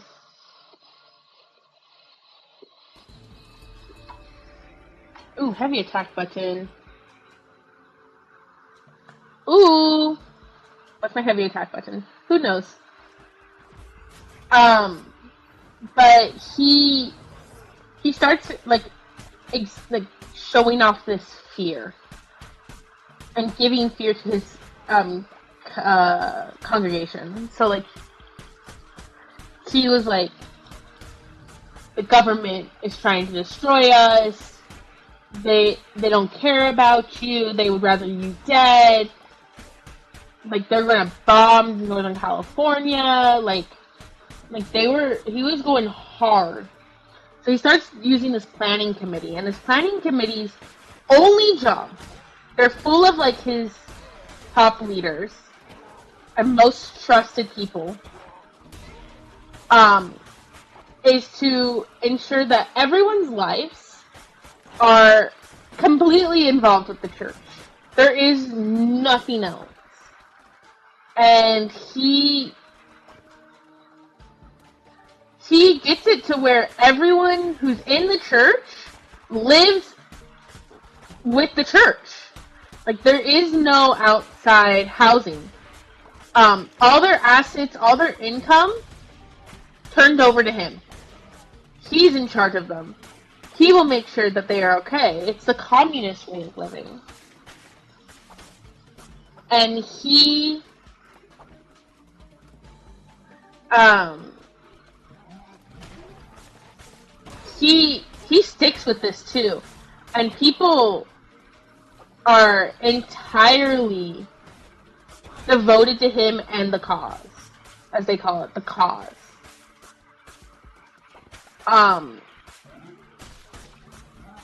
The children are educated on temple grounds. They work, and some work out of the temple. But for the most part, they work for the temple. People who work off in the quote-unquote real world essentially had to give their income to Jones when it came in.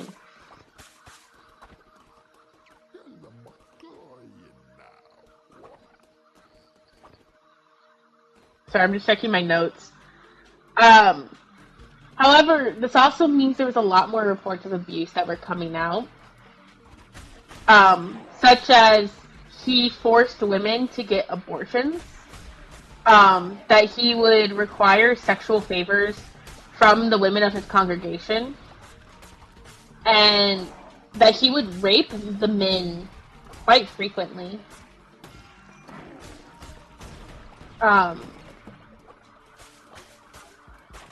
Of course, he was never found guilty of any of those things. But it's also reported that he started using harsher punishments on people who rebelled against the church, against the People's Temple.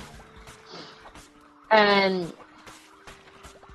ultimately, I think some of these harsher punishments were like lower rations, physical violence, a harsher work schedule, because clearly they were not godly enough.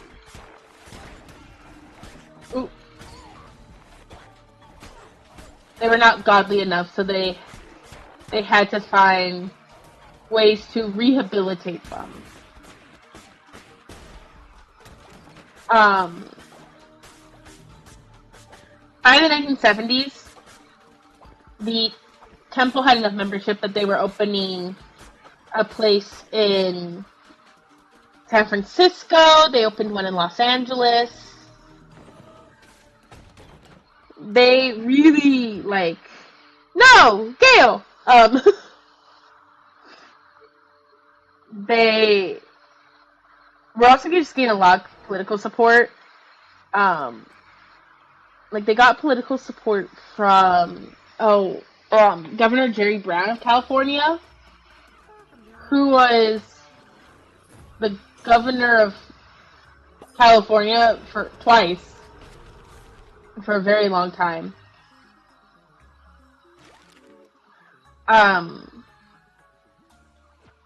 But in the early 70s is also when they started being the subject of investigations.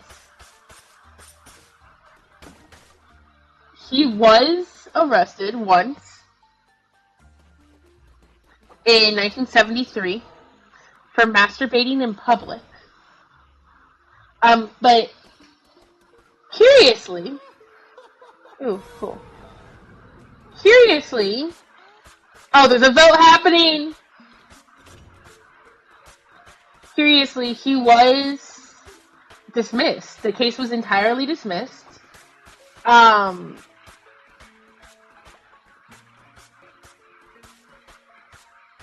It's unclear why it was dismissed, but the case was dismissed, and it was asked that all of it, the judge said for all the records to be deleted.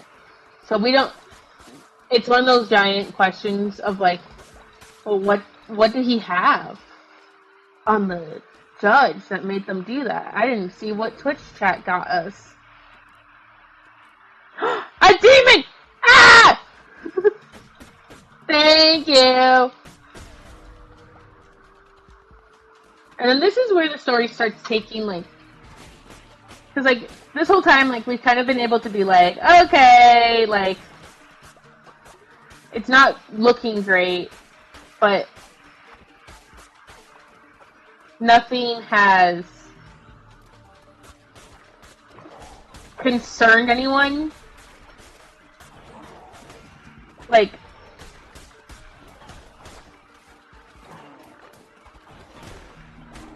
oh my gosh.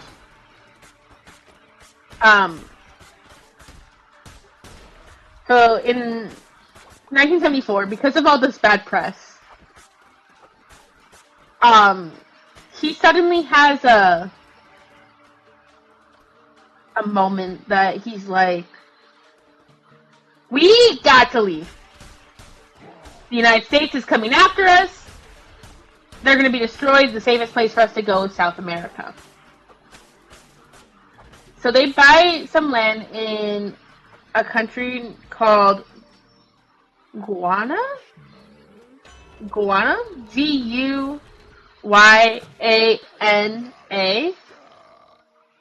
And they purchase a giant swath of land there that will be known as Jonestown. So in Jonestown, Jones says that, like, hey, like, realistically, I want to go to the Soviet Union or China, not South America, because communism, guys. But because they're Americans, that's just not an option for them at the time. So they go down to Jonestown. And by December 1974, there are people at the commune running the commune. They are living there. They are having a full life there. They're working, all that.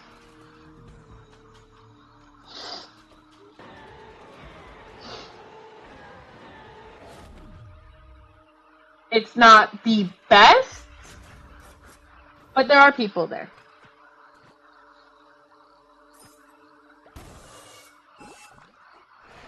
Thank you. So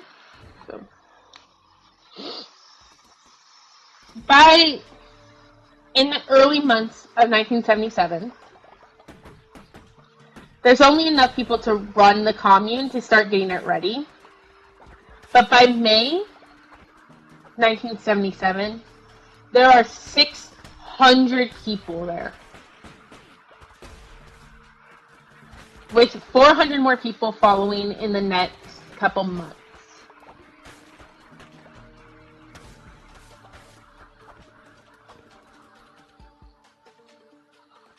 They start selling off everything they own in the States, and it comes out to about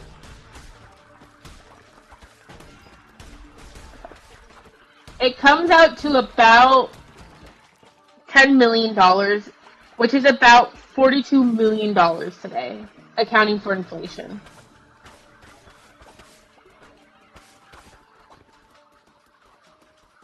It's important to note that about 68% of the people who go with Jones, so about 68% of 1,000 is 680. Oh my gosh. 68% of them are African American.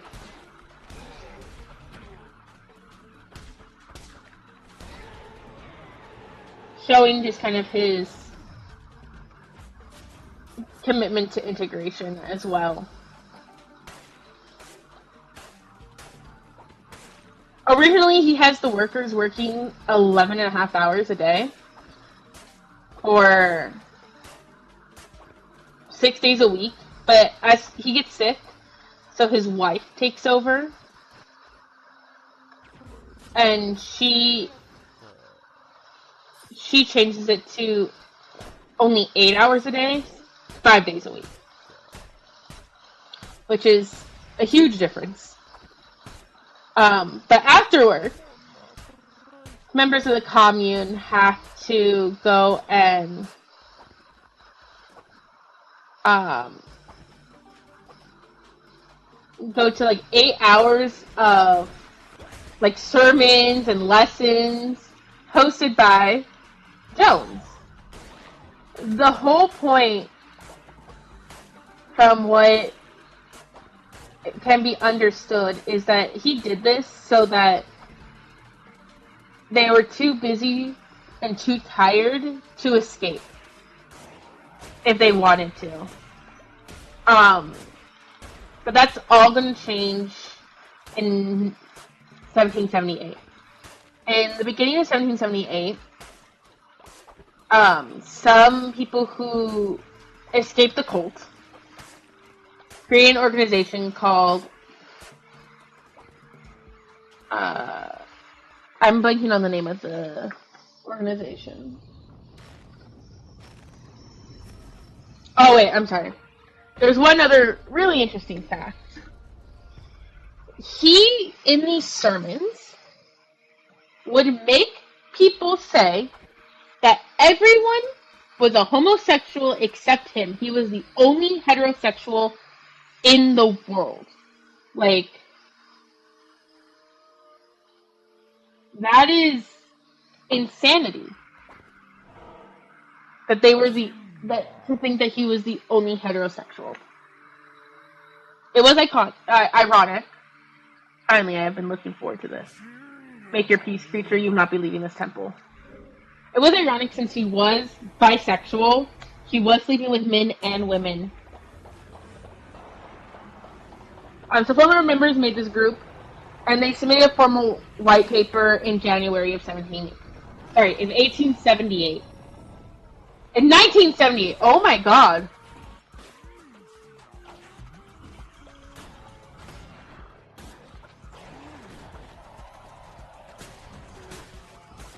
Where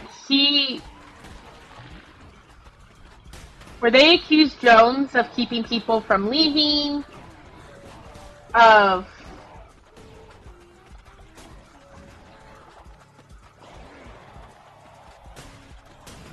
oh my gosh.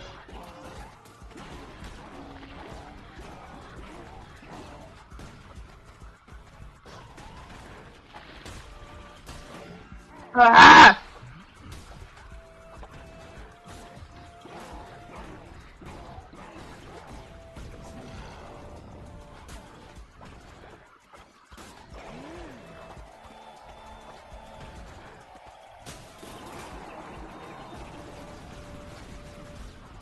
Give me 1 second. I'm going to continue as soon as we're done with this.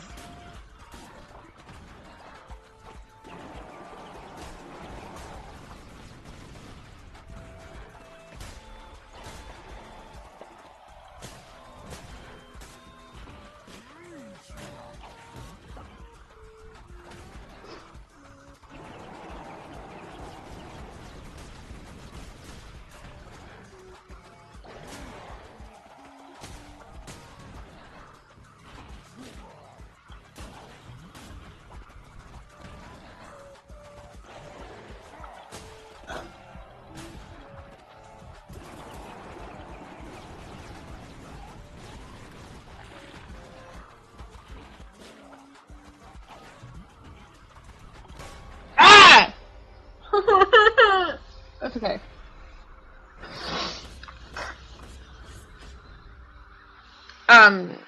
So they submit that paper in 1978, in January. With that submission of that paper, kind of outlining everything Jones has done, they kind of, shoot,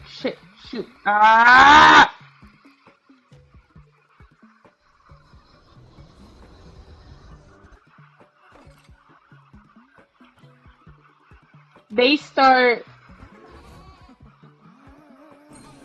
telling, he starts losing political support.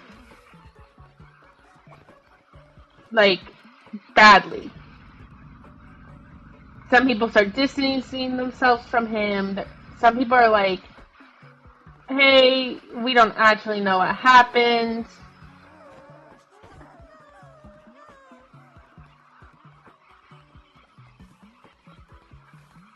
But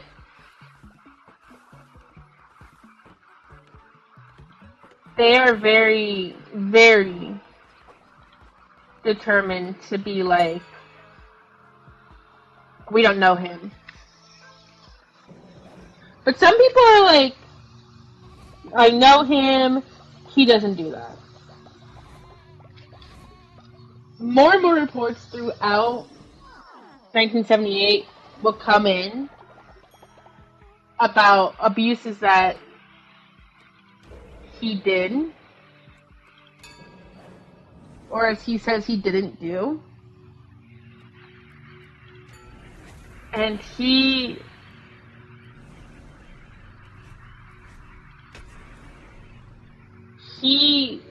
goes hard on it. He's like, Jones is like, oh my gosh, these people are destroying my image. But he also starts saying that the government is going to come after them and do a raid of them. Which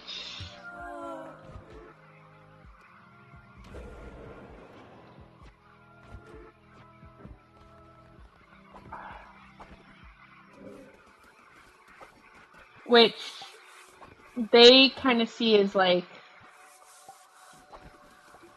he is terrified that this is going to happen, that they are going to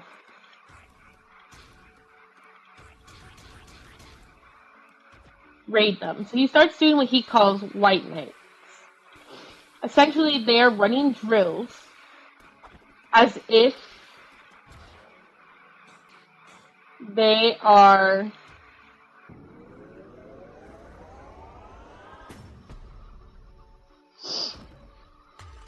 being raided. He wouldn't tell them what was happening. He would just do it.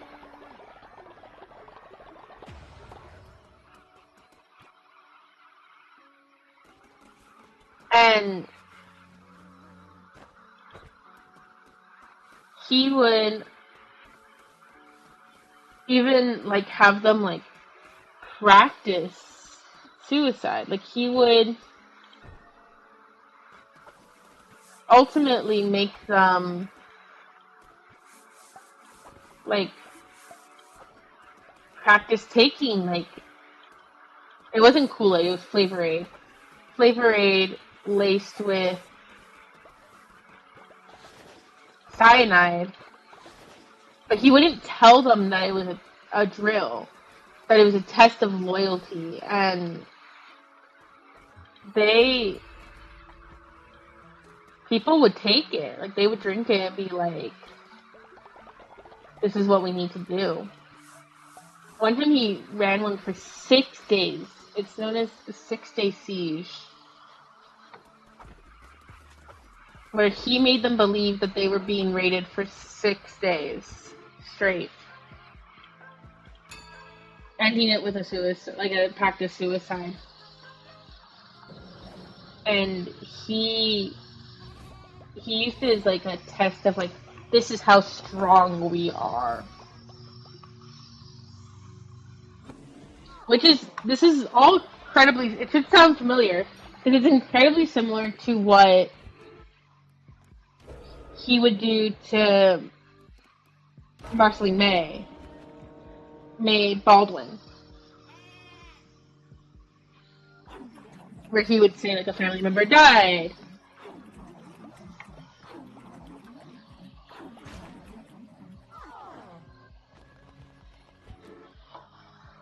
It's also important to note that coming into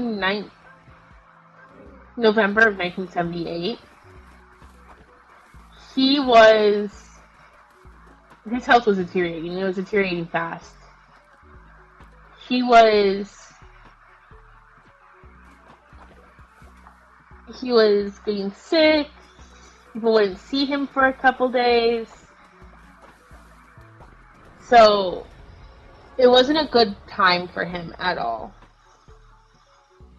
Then on November 17th, this is where things started speeding up a little bit. On November 17th, 1978, he suddenly and without any real warning, Representative Leo Ryan comes and starts an investigation. Within moments of arriving, one of the cameramen who were with him slips a note asking for help to escape. By the afternoon on the 18th, the group leaves with 15 people who requested help to leave the cult. At the time, Jones does not stop anyone from leaving.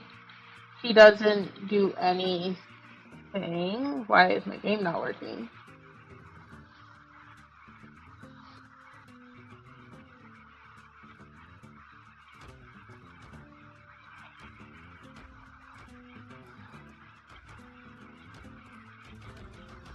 Okay, wait. Accept. I don't know why this wasn't working. Yeah, sure.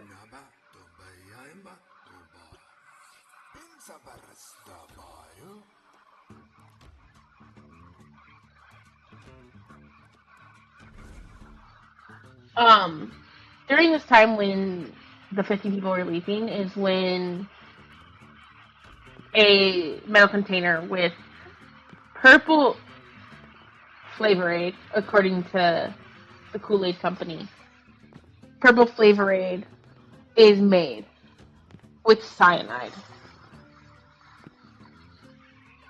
Jones's Red Guard, which was a group of armed members of the church whose job was to protect him and their grounds, ends up going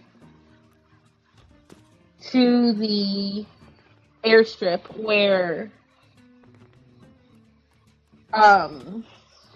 Leo Ryan and the group are trying to leave to go back to the United States, and they open fire.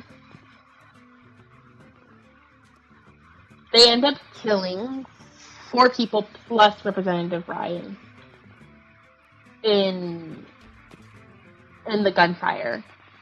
One person who was leaving with them did end up shooting at them. But the 4 of them died. The 5 of them died, including Ryan. And Jones called all his followers and explained, Leo Ryan is dead.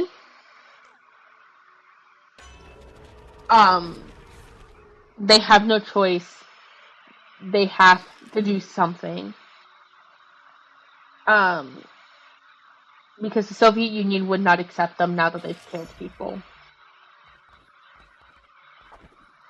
And so they, in an infamous recording, which is called the Death Note, they debate and they decide to have a revolutionary suicide, which is just a mass suicide murder.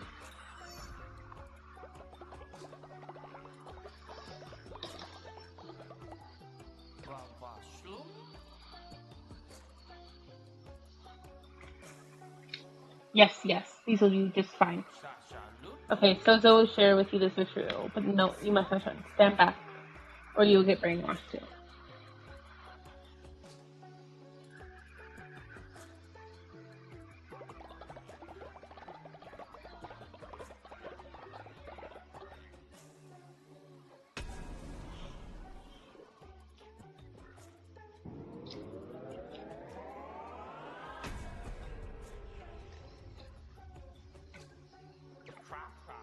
And as you can see, it says his loyal followers are brainwashed. They do whatever Susan says for a few days. There's no faith until says that, but afterwards many of them may fall sick. Oh well.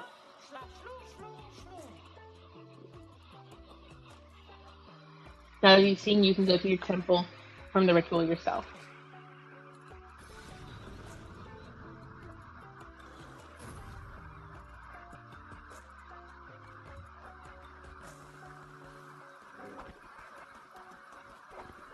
And this is where it gets like really dark. They only have three choices. Either they drink, they inject it with a syringe, like a syringe with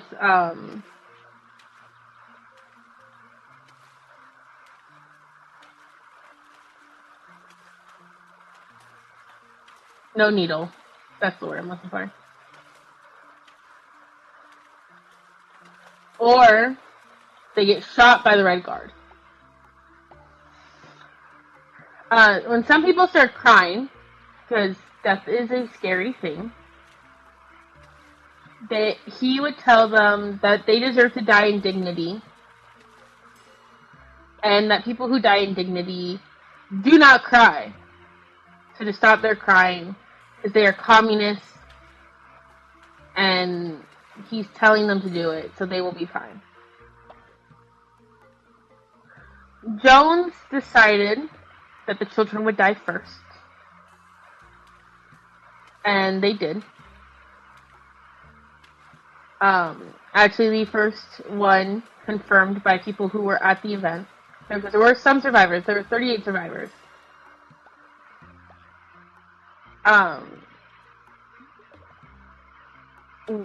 They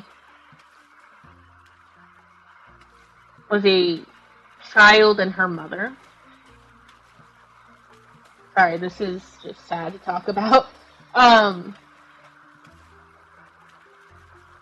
Which they were taken away. And then as others were drinking the cyanide, Jones sent out a radio message to members nearby in Jonestown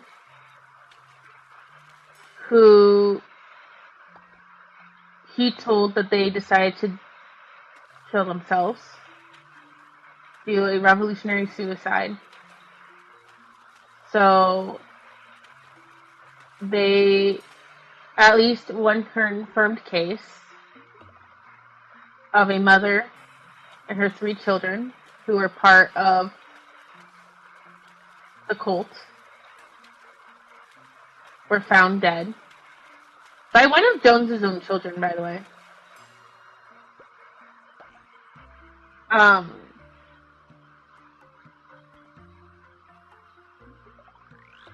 But ultimately,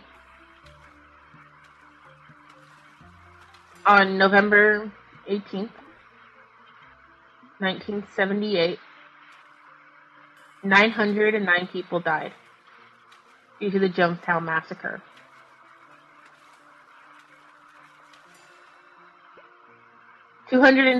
Oh, hello.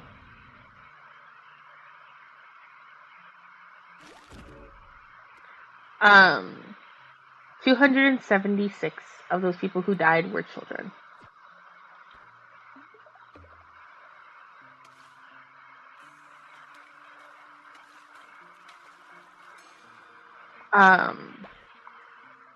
Which,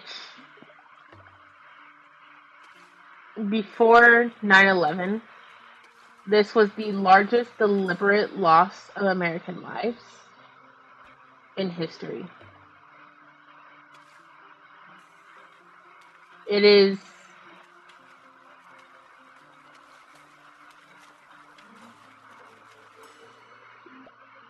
It's a huge amount of deaths.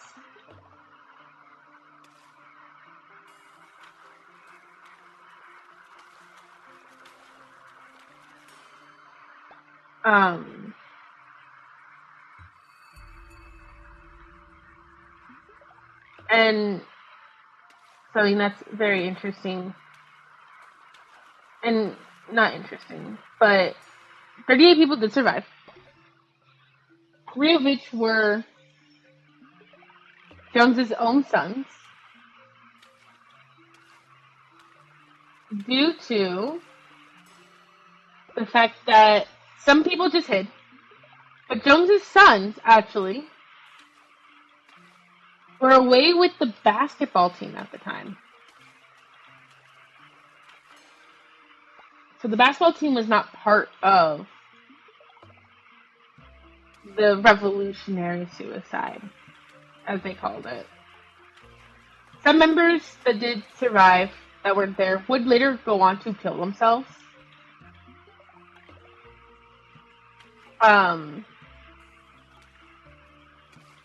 As like a devotion of their faith. But this definitely was not the majority of them.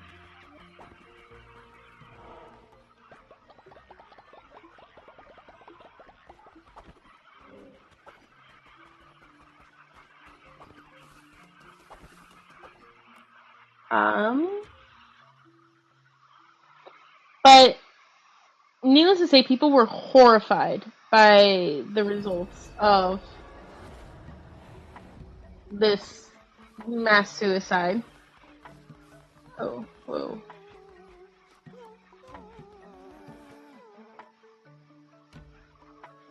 They were beyond horrified. So some people distanced themselves as quickly as possible. Many people, actually, I should say, distanced themselves as much as possible. And they really were, like, trying to, like, not... Oh, nice. We're trying so hard to not be recognized as knowing the infamous cult leader. But they were... There are 2 big, like, aftermaths of Jonestown that we don't really talk about. For one, Jonestown is why we look at cults the way we do. We see cults as kind of this scary thing because of the way Jonestown came out. I mentioned a couple other cults in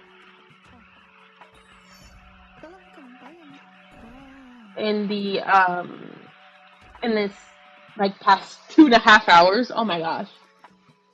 In these past 2.5 hours where things like this didn't happen. But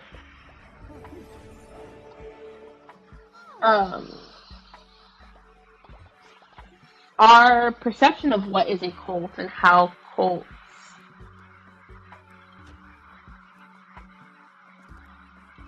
are perceived by general media is through this lens of Jonestown and just how terrible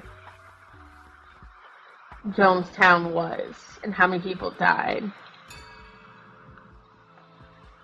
The other like major things that does not get enough airtime is the fact that drinking the Kool-Aid is a direct like statement that people relate to Jonestown. Granted, it wasn't Kool-Aid. Kool-Aid is very quick to tell people that. But we do make the comment of drinking the Kool-Aid when you're following something blindly because of Jonestown.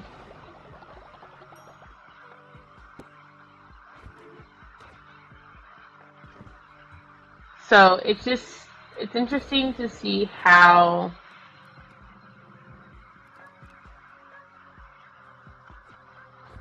the ideas of cults are just kind of based off this one situation that didn't have a lot of like, that it has a lot of pull, and it's a really interesting conversation to have. But that is all I have for tonight. Thank you so much for hanging out and learning about Jonestown and Jim Jones with me today. I think next time, we'll see. I don't know who we're going to talk about next time, but we're definitely going to talk about another cult next time. Oh, that's right.